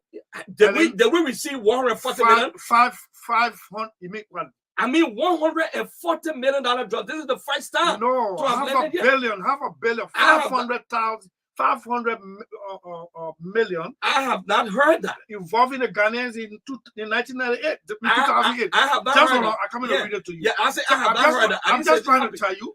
It means the drug issue did not start. No, but we have not said it started from here. I am saying, I'm going to tell you. I am telling you the lack of political will. If you can build mini stadium, yes, that's good. But I mean, mini playground. Can we attach those same energy to stopping the drug? Because if drug pass through our ports and land here, and then we are saying we are attaching serious energy by commissioning a program for at-risk youth. And up to now, you cannot sign a document. Then that political way, you don't have interest. We must have interest. Second to that, you have Tumutu, you have Clay, you have the Tumutu is in Bonkan, the Clay is in Bomi. Then you have the Panama Youth Vocational Training Center in Sano County. Those places were not just built to be used as a museum. They were built to train young people and to also detoxicate drugs from the system of the young people. What is happening with those places? What is happening with those places? Can we use those places to train our youth and reintegrate them into the society? Because, look, it is estimated that there are more than 80,000 in our country. If Kakata alone can have over 36 ghettos, and then you have Duazo, got over 19 ghettos. I'm not talking about Morovia. That's a hell. So when you talk about the political will, I don't see political will because we saw here that the government have not done more. They have not done more to alleviate what is killing our country. If you build skyscraper, building all of those things we're building around here, and the young people are infected with drugs, they are on chemical substances, you're wasting your time because it will bring them down. Okay. There is no political will yet. The energy attached to building these small football stadiums, can we attach those same energy to revitalizing the system and then detoxicating the drugs from the system? And I want to say to Rufon, he struck a midpoint, but there should be a beginning point. My beginning point here, let us first stop. Yes, we need salary, it's good, but let's stop the drugs because if the drugs keep coming, even you pay salary, they will smoke the drug. If we stop it to a certain extent, when you pay salary, they won't be able to have access to the drugs. So let's stop it first. That's my point. Okay, all right. So let me come to Mr. Pogba. Sorry. Mr. Pogba, I don't know whether you are aware that those of you in drug enforcement, like Maxine is saying should be anti-drug enforcement. Like the DEA, the police and stuff like that. I don't know, you know the veracity at which I'm coming. Let me just ask the question. I don't know the veracity at which you know that they don't trust these enforcement agencies. For example, right? It is simple. I'm not a drug user. I don't sell drug, but I'm inclined to know that when you see shoes hanging across an electric wire, there is a ghetto. It's easier to identify those ghettos. You know about those signs. When you people are there, Maggie, you have to come this way. Maybe I will take that seat. Maybe I will take that seat. Okay? Yeah. So when you identify those, how do you go out? You identify the ghetto, the symbols are there, and the rest of it. Yet, we still see multiplication of ghettos all over the place, or symbols all over the place. How come when somebody just throws shoes and cross the telephone line or the electric line, crossing a street in downtown, and you people just see it and pass. Actors responsible for those things that you see. You see, drug situation in the country is growing. It's growing so much so that it's looking at our shoes. It's not a thing. But there are techniques, there are things that are put in place that is far beyond even the law enforcement officer based on our own ability to fight drug in this country. And that is the reason why, as you were mentioned, as you talked about earlier, the drug that being caught in the country. We never had in Liberia a big quantity like what they arrested a few times. Absolutely. Because the system that was in place was such that it was difficult for anyone to just come through and come with drugs here like that. We work with the U.S. Embassy and they got information. There are several times we transported, we know that drug coming into this country, we share the information and transfer that drug to America. It has happened. And the drug you're talking about, the tons of 1.4 tons of drugs on the high sea with the Ghanaian. Yeah, with the Ghanaian, it was headed for a not a. And that's a different. This country, Guinea-Bissau. Yeah, Guinea-Bissau. Maybe so correct. Caught that ship on the high sea, but it was flying like blank flag. That's why they brought it to Liberia. And now our own no, but why flying a flag? So you can't detach yourself from that. No, they were carrying a flag. Mm-hmm. How the case went? No, these are some of the. How did the case go? Manipulated. Mm-hmm. That case, I did not win it. Why? Because the evidence could not be produced. The president of Liberia stood that day that the evidence would be destroyed, and it did. We were there up to the night. They destroyed that entire drugs. With Minister Philip Isabel leading all of us there, and that was it. So you remember they said the president fired one judge, and they said by law it's not supposed to be so. But that judge was supposed to be out based on the CPA, the peace agreement that was in Ghana. Mm-hmm. But there was an oversight that you were not removed, and so you were there. So saying that drop didn't happen the way the president did not want that. I mean, that gave us the opportunity to remove that particular judge at that time. And as a result, the noise went up and came down. So that how that whole drop didn't went. Okay, so you please mention something about these shoes across the drug is here. Mm-hmm. But the fact is, the drugs are available all over. You can see it. So when you look at shoes, it's just the idea is you, your brother, your sister, your uncle, I'm talking about Liberians, are engaged in distributing the drugs for the foreigners. These are the disadvantages we got. So as we have this program, so educate our people to tell them to stop hosting people who are distributing drugs. Now, when I said it on the show the other day, the drug problem in our country is ourselves who making the worst, in fact, in us. Okay. That's you. You go look for that, how you'll not find it easily. All right. Mm-hmm.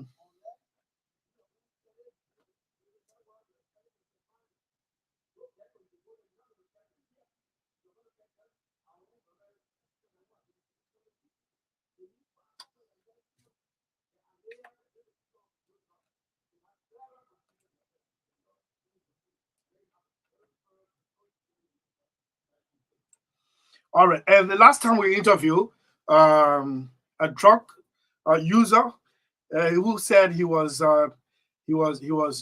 brought into it due to peer pressure. As a matter of fact, he started to name some big hands in it, but we didn't have substantial evidence to start asking those names or calling on them to come and get. We couldn't even lay hands on their numbers, like you said, foreigners.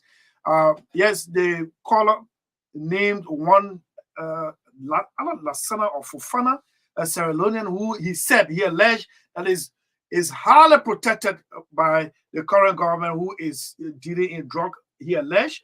But our microphone was out and about and talked to some of these drug users. Let's take a listen. bro. The issue of the drug defeat and it's getting an increase. You think how you're affecting the young people in the country, bro? Smell example of me, bro. It's very affecting me, bro. I want to say, the whole thing is that in that table that I burn, when we table, I'll take my word. So now they won't take it on his head. Just say, we say, we got to go feel fun. So now, but you already in our system, we already adapt to it. So we can live, all live in the war. Yeah, so now know what impact. Those involved in it, are they only young people or the other folks are also there? Bro, from a blind, I won't lie. We got grew up men, young girls, everybody there. I won't lie. I said to you, plenty of bro, when you see there, you feel cool. Come in, bro. When you're in the whole South Black, bro. The issue of the drug defeat and it's getting an increase. You think how you're affecting the young people in the country, bro? Smell example of me, bro. It's very affecting me. So we played one the last time, and it is. I'm trying to look for it. He said, if I don't take it, if I take it, I just feel like killing. It's there. How did you save it? Yeah, okay, street, right? Okay, it's save our street. Let me. Okay, now I see street here. Thank you, Magdalene. This is it. Say, if I take it, I just want to kill. Yeah, please come. Yeah, this. I can. It's here. So it's continuing. Okay, let's look here. Oh, I don't lie there. So you think how they can put into the entire drug issue, bro? I gotta call the government and then see what to do. We put in I get for in the country. Yeah, I already get for in the country that calling because it might all evil. I don't lie there. Let's call the government and then let them post stop the people then I bring them in the country. You know, cause we tell everything about how to get one the problem out there. Yeah, we tell the whole thing about what to start running the evening and you know the lead everything that they are. So I think it need to carry out to some rehabilitation center, you know, so they can fly it on you because I said if I can find somebody there that will be able to help me and move in the area, oh Lord, I will appreciate it because it's so much I don't like there because my dad fell up. Yeah, but it's never look now. Yeah, penny off. It's like we turn everything out, we basically from all I get cool, you know, they get spy, get really, you know, they get we buy nothing that people in our join our point out. Yeah, so which one of them, all of the joy you need the push, the this, the that, which one of you take it? Well, you know, I think my was on a spot. Yeah, I think my Pimple water? Spot. I think my one. I said, Pimple water? I want to go pick my I go look at my school again, go plug. Yeah, bro. All quickly, that me for the people there, they got probably there. He old people in Padia, so quickly is here, I put be TV black. Okay, so Kush is a substance rolled up and smoked like a cigarette or cannabis, but the illegal synthetic drug known as Kush is not to be mistaken with the synonymous marijuana strain. Rising cases in Sierra Leone and Guinea have shown that the drug is dangerous. After a few puffs, the consumer is left stunned, unable to stand upright. And there's a video that went viral on social media. This young boy cannot stay. He's steady sleeping after consuming Kush. Anthony, is there any legal ground that somebody, where many person can file a lawsuit against the Republic of Liberia, the government of the Republic of Liberia, for failing to man its borders where these substances are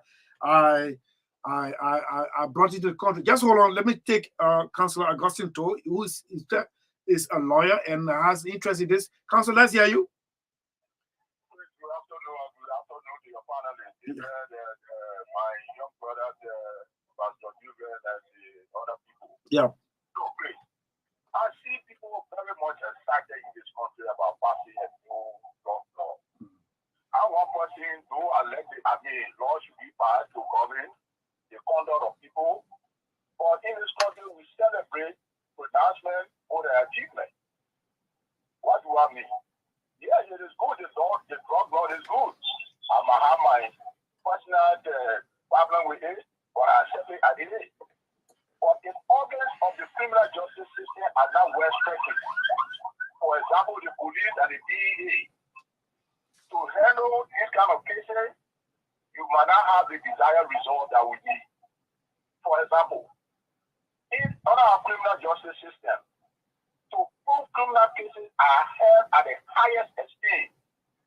That is why on our law it is required that to bring somebody down for a criminal offense, it must be beyond all reasonable doubt. Meaning there should be no iota of doubt in proving that case. The $100 drug case we lost in this country, I think it was done as a result of the sloppiness of the Liberian National Police. In every criminal prosecution case, my colleague Rufus Niver should know this. What the police does constitute about 60-65% in every criminal investigation. How the arrest is affected, how the pieces of evidence are collected, how the evidence is preserved, and how the evidence presented in the form of the expert opinion or expert witness constitute about 60-65% every criminal prosecution. The other 35 or 40% is the legal jargon that we do. So that the evidence is not collected properly, if the evidence is not preserved properly, and if the evidence is not presented in properly, you cannot perform miracle. So that those who brought the drugs, those who got appointed, well, the people that brought the drugs in this country is possible. But if the evidence could not lead them directly that they were responsible, you cannot put miracle to bring them down guilty. Go on. There's a provision in our criminal procedure law that for non-bailable offenses or any criminal offense, indictable offense, if the crime is indictable and the person is in jail, if that person is not indicted within 2 terms of court, it's a ground to dismiss that, charge against that person. Or even if the person is indicted and is in jail, if that person is not tried within 2 terms of court, it's a ground to dismissal of that case. So unless we can strengthen all the institutions, formulating that law alone cannot solve the problem of the drug issue in this country. Okay, thank you very much. And that's your contribution on this platform, exclusively meant to fight drugs. And Anthony, I was coming to you with this question, and it still stands. Is it possible? Do I have a legal ground to file a lawsuit against this government or any other government of my republic, glorious land of liberty, for its failure to man its border, that which power it has only, other than it, no other person can do that, for failing to man the borders where these drugs are entering into the country? Do I have that legal ground? The simple answer is probably you have. Probably yes, and probably no. To go to court on any issue, you have to have standing. Before you go to court, whether you're going to court against government or against your colleague in Truth FM, you got to have standing. And the Supreme Court has a cleverly defined standing, giving it 3 major elements. You got to be one, you got to be affected, or the Supreme Court got to have solution for the problem that you carry there, and several other factors. But you have to show that you are directly affected by a particular wrong before you go to court. If the society is affected, then you will need to take class action. Okay, like for example, if the people bringing drugs in the country, of course, society is affected, or some civil rights group or some human rights organization could go to court, and put the government feet to the fire. But if you as an individual decide to go to court, you got to show what the Supreme Court refer to as standing. And when we say standing, we mean how you got to prove that you are affected by the particular action, not just that the action is wrong, but by that wrong, the wrong must affect you. So maybe Mr. Councilor Tu will call back and further break down what we refer to as standing. But if you come from True FM now and say you're going to court, why are you going to court? I'm going to sue the government because somebody will get pushed in Kakata. So there's somebody that got pushed, like your brother, like your sister, no. Like your child, no. You know them, no. I just read someone an article, somebody on coach.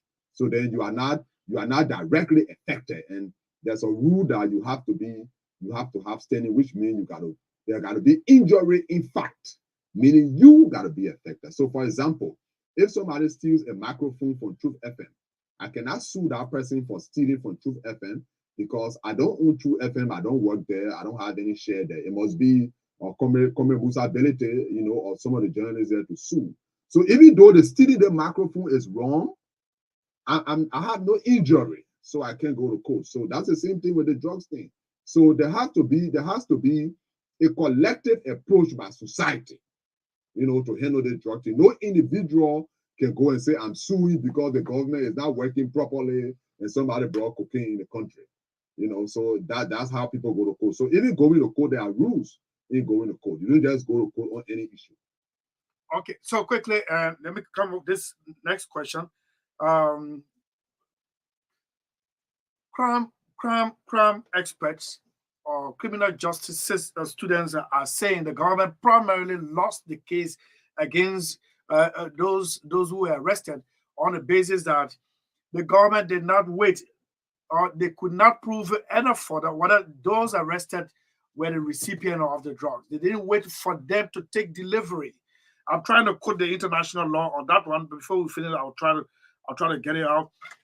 What lesson have we learned? Let me come to you, Mr. Pogba. What lesson have we learned in this drug case, which has embarrassed us internationally? Embarrassed, actually, but if the crime is committed in the first place in the law, that is the drug law that we have right now. If you charge anybody under that law, it has to be possession. As you see it, the law says the person must be possessed the item. So, but yeah, you should. Then they know the law. You people know the law, but when the ship docked, the container is offloaded, and the alert is given, is taken to a destination. Nobody receive it. The law enforcement goes into the compound and takes seizure of it, and then they start to arrest people who might have imported the container. So the people say it was not delivered to them. Yeah. Okay. All right. All those containers got destination, man. People should not play politics with the law. Containers coming at the people who have destination, find out destination. And you know, how you work on it, you're like, do it. Is it called bill of lading or something? Bill of lading. Bill of lading. So if you bring a container at the people of Monrovia with Rufus Nouvel name on that bill of lading, why are you talking about Rufus Nouvel not in possession? So it's established by the final destination as indicated on the bill of lading. I didn't want to talk about that case in the court because, you know, that's a lot of questioning justice, you know, the judiciary. No, but it's done away with now, right? So we can. Wait. You go through a jury trial. When we talk about jury trial, we talk about taking ordinary people from the community to listen on the issue of facts. Okay, so there's a way, it's not the lawyers that will weigh the facts. The lawyer will play a very important role, but they will focus on the law. So instead of weigh the facts.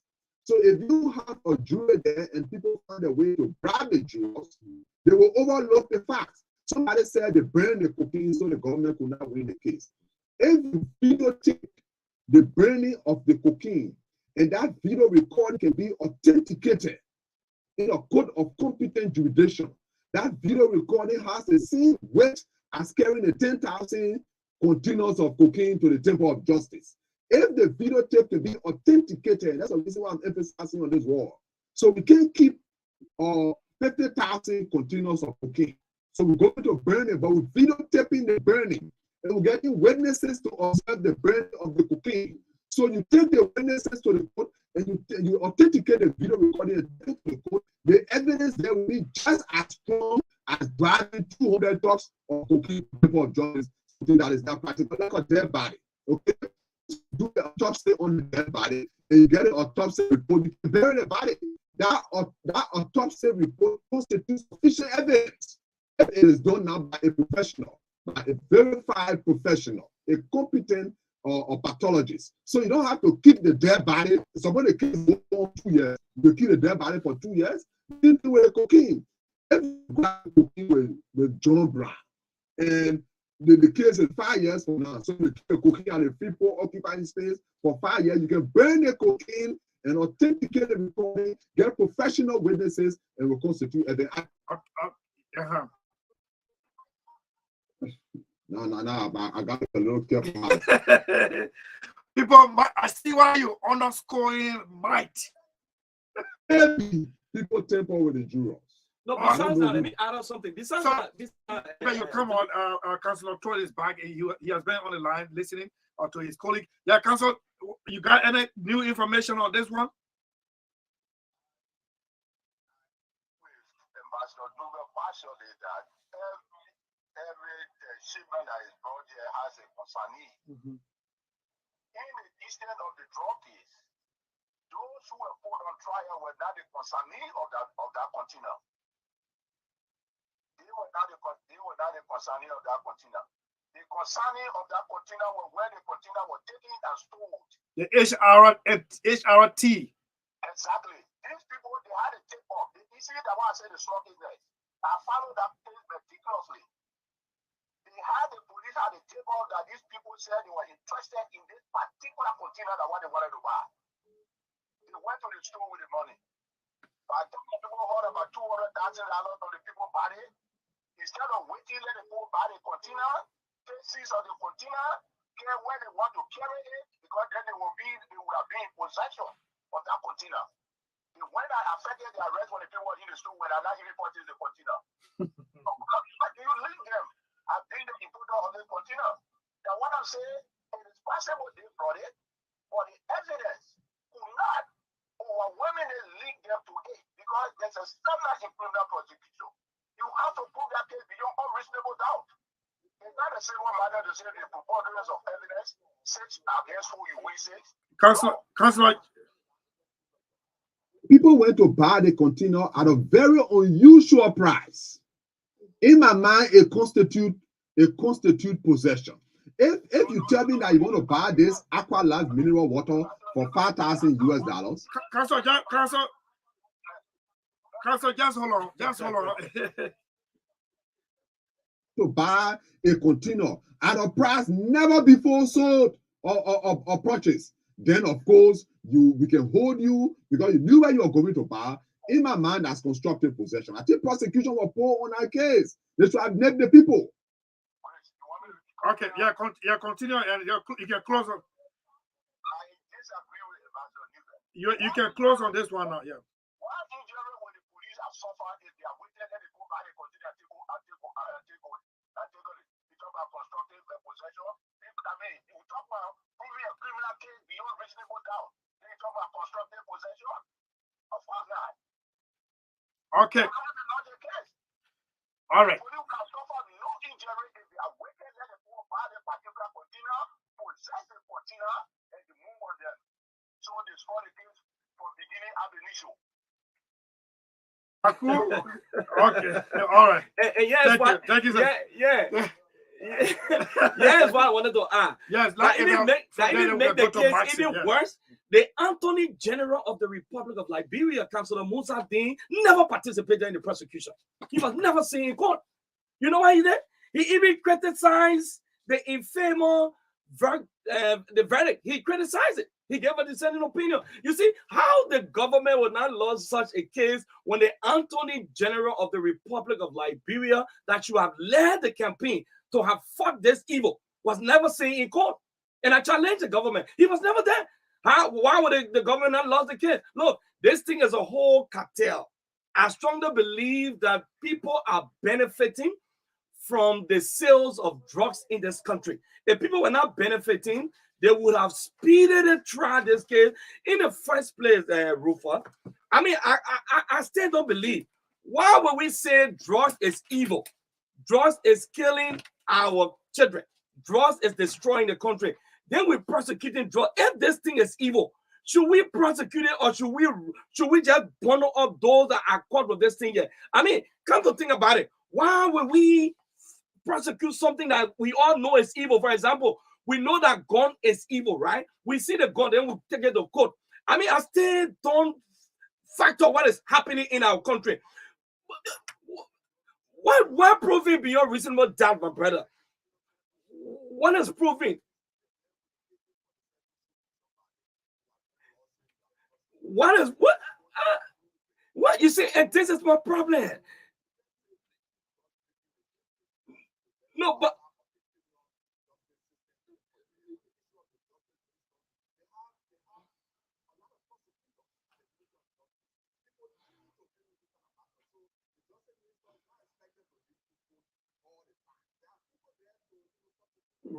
cancel the roof was there where the failure came from.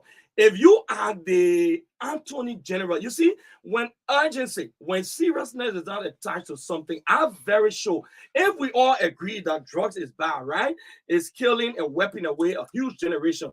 Why don't the Justice Minister, who is the chief advisor, and leading the fight? This is the first of its kind. $140 million drug. It's not an easy thing. You see what is happening in our country right now.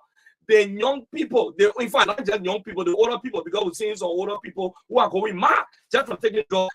SELLEE said people taking drugs because of frustration, depression, stress. Yeah, we can agree, but it's on a smaller scale. Right now, what is happening in our country, even at the very communities, you got students leaving school in their uniform, taking drugs. Every sector of our society, the 15 county, even in the villages, people are taking drugs. The Justice Minister, if this thing was very serious, if people were not making business, and that's my opinion, if people were not benefiting, they would have taken the bull by the horn, go there, even though you got a team of lawyers. But you see, when you see the father, before I drop, when you see the father standing behind the children and the wife to fight a particular issue on campus, after the one of the sons came and laid a complaint, and you see the father, you see the wife there, it means that case is very serious. That's what we expected. The Attorney General for the first time would have appeared in court. That is my opinion. But he was never seen in court. After the entire thing, then he gave a different opinion. That is commentary after the game. This is wrong. And this is where our failure came from. If we're very, very serious, sincere to fight drugs in this country, we must fight it with every arsenal from our chest. We can't be fighting drugs, haphazardly. This is bad, and people are benefiting. That's my opinion. That's why the drugs is very weak in our country when it comes to fighting. All right, so I think we're about to take calls. Ambassador Nuva, Mr. Popa. Yeah, so we're about to take calls. You can place in your calls to 0777 25 38 19 or 07751442788. Yeah. Hello. Hello, Magdalene. Yes, sir. This is hard for being here. And so the drugs issue we're talking about is serious. Let me tell you something. If you have value in your house and your child is taking drugs, those valuable things you have in your house will start leaving the house. And you get angry and then get the child out. So if the government does not take it serious, no matter how many skyscrapers they build, these very children on the street, when they get plenty, they will start destroying these things only because they want to support the drug habit. Okay. Let the government put foot down and make sure that this thing get out of the country. Okay. Thanks for your participation. Hello. Hello. Yes, sir. Quickly. Yes, sir. Yeah, I got two concerns. Want to Luga. Yeah. Luga, as a Liberian, as a lawyer, do you think we all can fight this drugs business in Liberia? Okay. So that all the lawyers will refrain from defending those who have been caught with drugs. Number two, if we are blaming the first president for delaying his signing, can you also bring the Senate how many days or how many months the drug law spent in the committee room? Okay. Okay, thanks for your questions. They will respond. Hello. Yeah, good evening, Magdalene. Yeah, quickly. Magdalene, you see the issue of the proliferation of drugs in this country is the most imminent and permanent security threat to our peace. And Magdalene, you see, for me, I want to believe that the issue of drugs, for drugs to come into our country, the security sector got to be well checked on. Because even when some of these movies, the security sector is one of the places where drugs are normally important to our country. That's why we are saying that they should be installing a new drug law that all public officials should do drug tests. The security, all those are working in the security sector, the DA, the police, all that should do drug tests. Because, you can't be in the sector and be taking drugs. How are you for it? Okay, thanks for your call. Yeah, hello. Madeline? Yes, sir. Good evening to the studio guest. Yes, sir. How are you? Yeah, this is your friend and brother, Joshua Rufus Star, and I join you for the State of Borough Kota. Yeah, I want to thank you for your input in the discussion, because nothing that is not done legally is not done at all. But my concern is this. When we were coming out in the 80s, there was some confusion between Liberia and Sierra Leone, and the border of Sierra Leone were closed. Only because how official government and how people never got what they wanted for Sierra Leone, that border was open. Out of 1985, they called by invasion. What we knew here was glass. As a brother from London said, push, the only one asked me, why are you people getting technical on those people who import in there? They're going around, running around people, you're wasting your time. The importers are the target. So I'm going to thank you guys, and don't do it alone. You got to do it with the community leaders. The community are the most infected people of this thing. Do it with the community leaders. As you invite the panelists, you will go to the different communities that are affected. Okay, Chief. Wonderful recommendation. We take it, yeah? We're going to work along with community leaders. Hello? Yeah, hello? Yes, sir. Yeah, my name is Joseph Colley, and I joined the conversation from the University of Liberia Capital. Yes, sir. Yes, so the issue of the trust this day, I think, is a learning issue. And you just see that there's nothing much done on the side of government unless they want someone on the party trust law. And when you go in the trust law, when you read it, you will tell you that the government benefits everything. There is nothing there. And so the word is there. When the property you are using to sell the trust, when you come and see the property, you will sell the property. All the phone out the people, everything just go by the government. There's no weapon on there. So that when these people are reacting to it, you can be able to benefit. And I think that all the blocks should come up. The way alcohol are taking all the country, all the property just come on the street. And then there's store, when we go to the store, people living in property, people looking for money. And that is how they drug issue. Okay. When after the see how you do it, you do it, they're looking for lady. We cannot continue to look for lady until we spoil this country. Okay.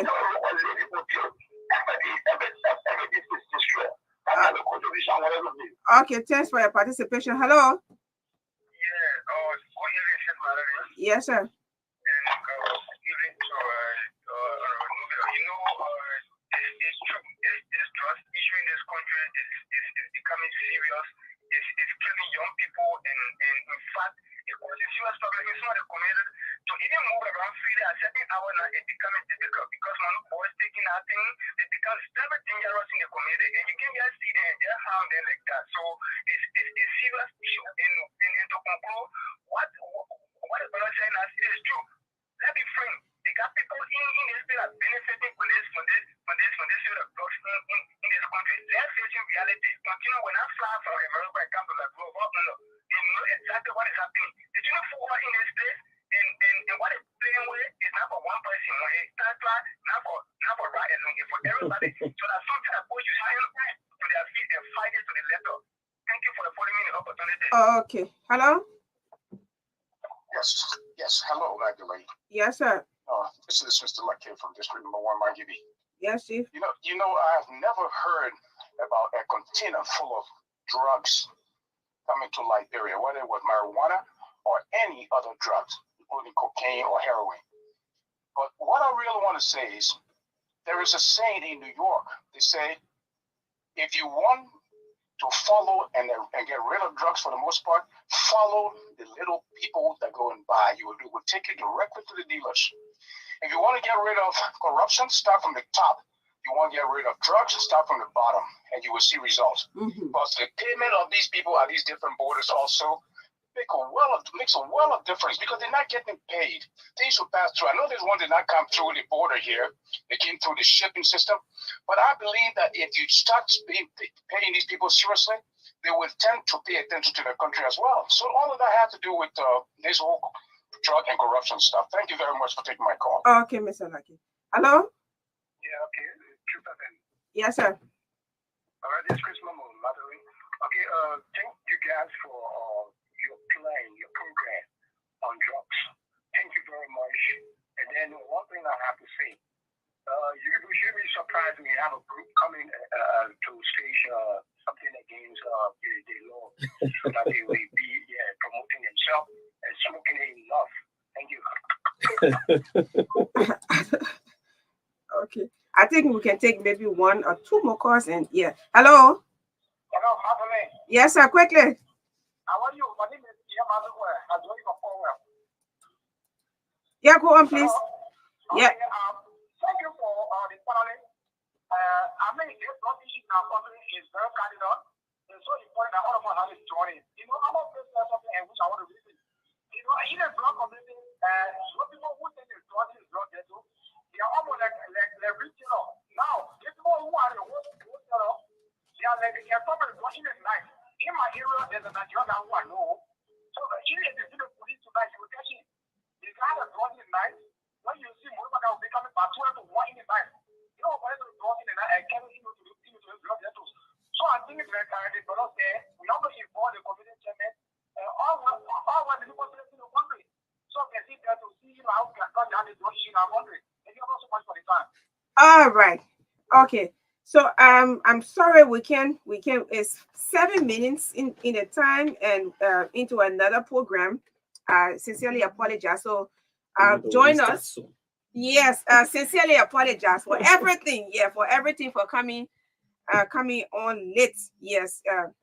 But let's go back to Studio B so we can respond to some of the callers, and if we have it, so we can conclude your parting comments. Ambassador Nouvelle? Okay.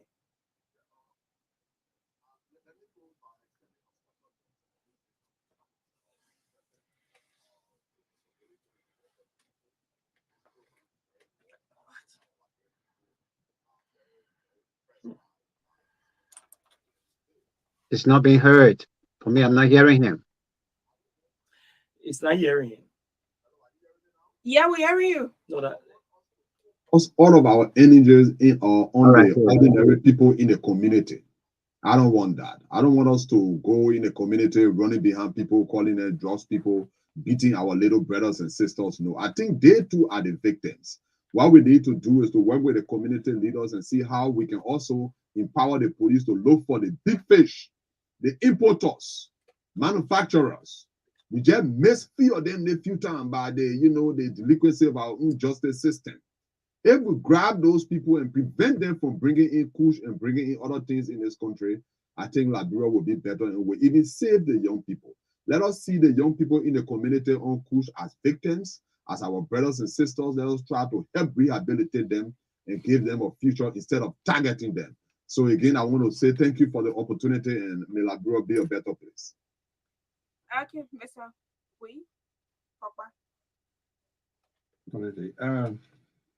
Drug affects everyone.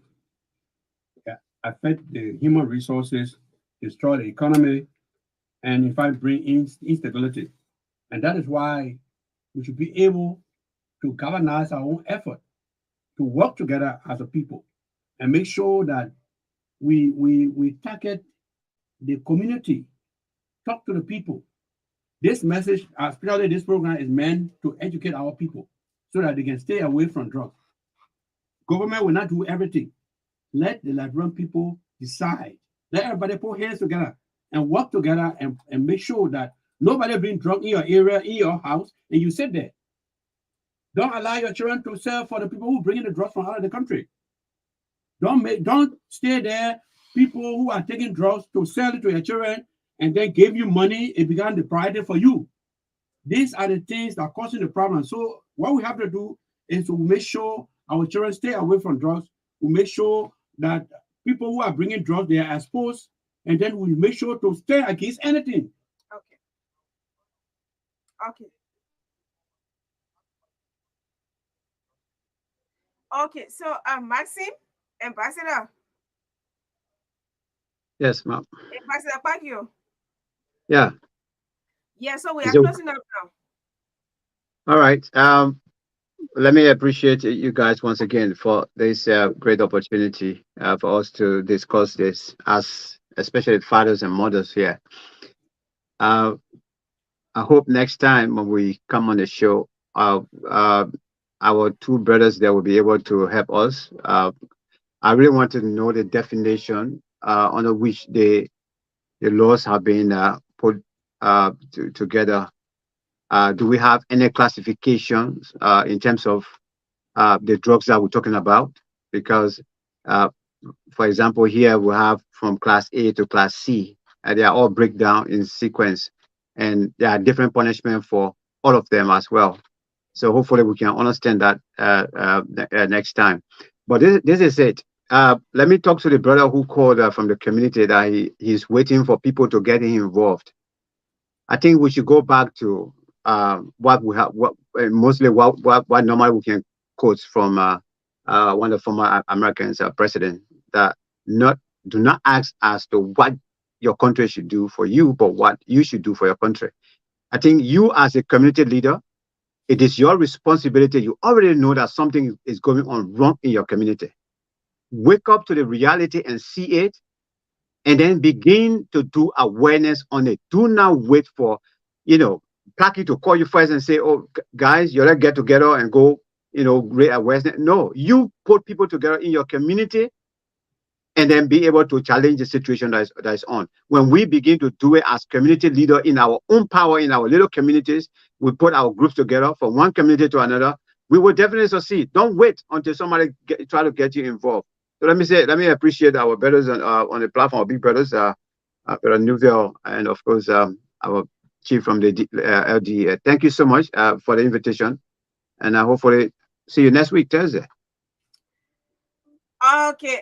Yeah. Well, thank you. It's my pleasure. I really enjoyed the program. It was fascinating. Somebody asked a question: why am I blaming the president, not the legislature? No, I am not just blaming the president. I'm blaming both the president and the legislature. In fact, the thing that we all call evil should not have even taken more than 3 weeks. If we really felt that this thing is killing the children, it should not have even taken 3 weeks in committee room, let alone to say the president should delay. And I was blaming the president because the president launched a program for at-risk youth. It means he was very serious about it. Now that the law has been passed by both houses, what is the delay? We should run with it. The issue of drugs is concerning. It should be considered a national emergency. Look, just this week at the White House, a cocaine was found in the White House in the United States. Just this week, the all-powerful White House in the United States, drugs was found. Look, no matter what we do, the subchapter E under the title Control Drugs and Substances of the Act 2014 that was just amended by the legislature to be now called Control Drugs and Substances Act of 2023 needs to be signed by our president. The president needs to leave from Israel, come to sign this drug law.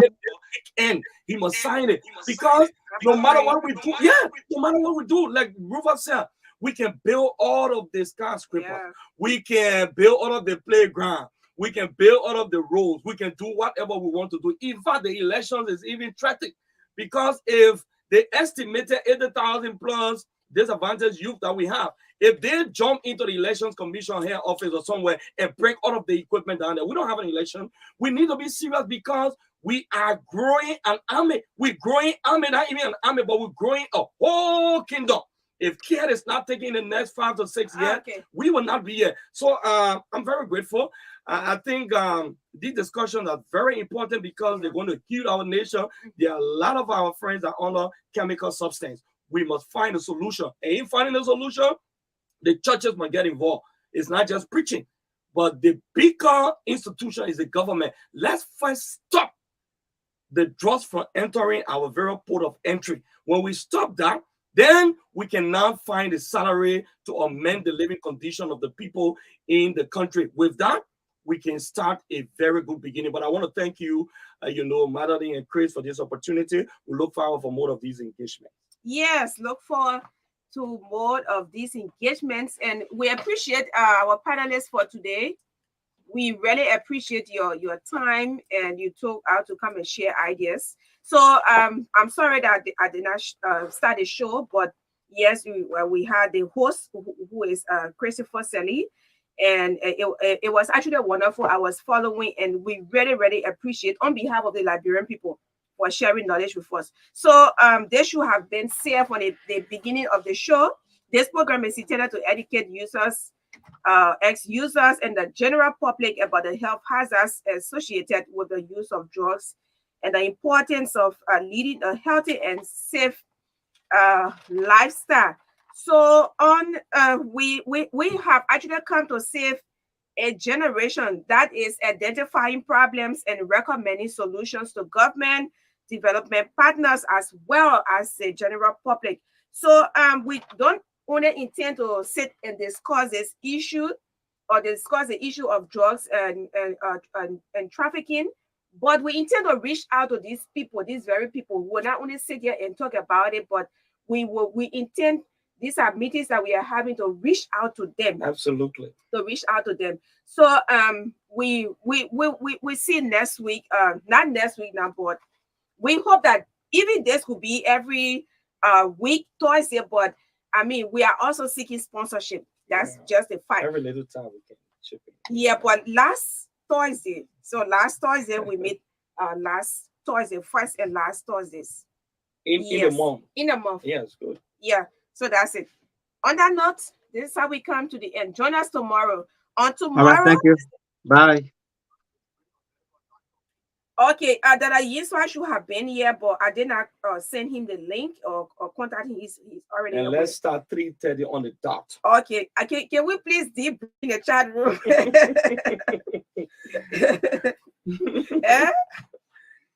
No debrief in the chat room. Yeah, so on tomorrow is a business and economic forum, and guess what? We will have our guest tomorrow. The guest tomorrow. My people, I lost it, but I have to announce it before we go. He's okay. So tomorrow we will have Bill Burke, a former chief of Party International Research and Exchanges Board, RX, and he's the former producer at CNN, Cable News Network. So he's going to be our guest on tomorrow, and our panelist is Gabriel Carter, Abdullah Kamara, Jackson George, and Bobby Broblet. As Chris is host and I'm co-host on tomorrow. It's going to be very interesting discussing the business and economic on the business and economic forum. Bye-bye. What are you saying for Abel? Mm-hmm.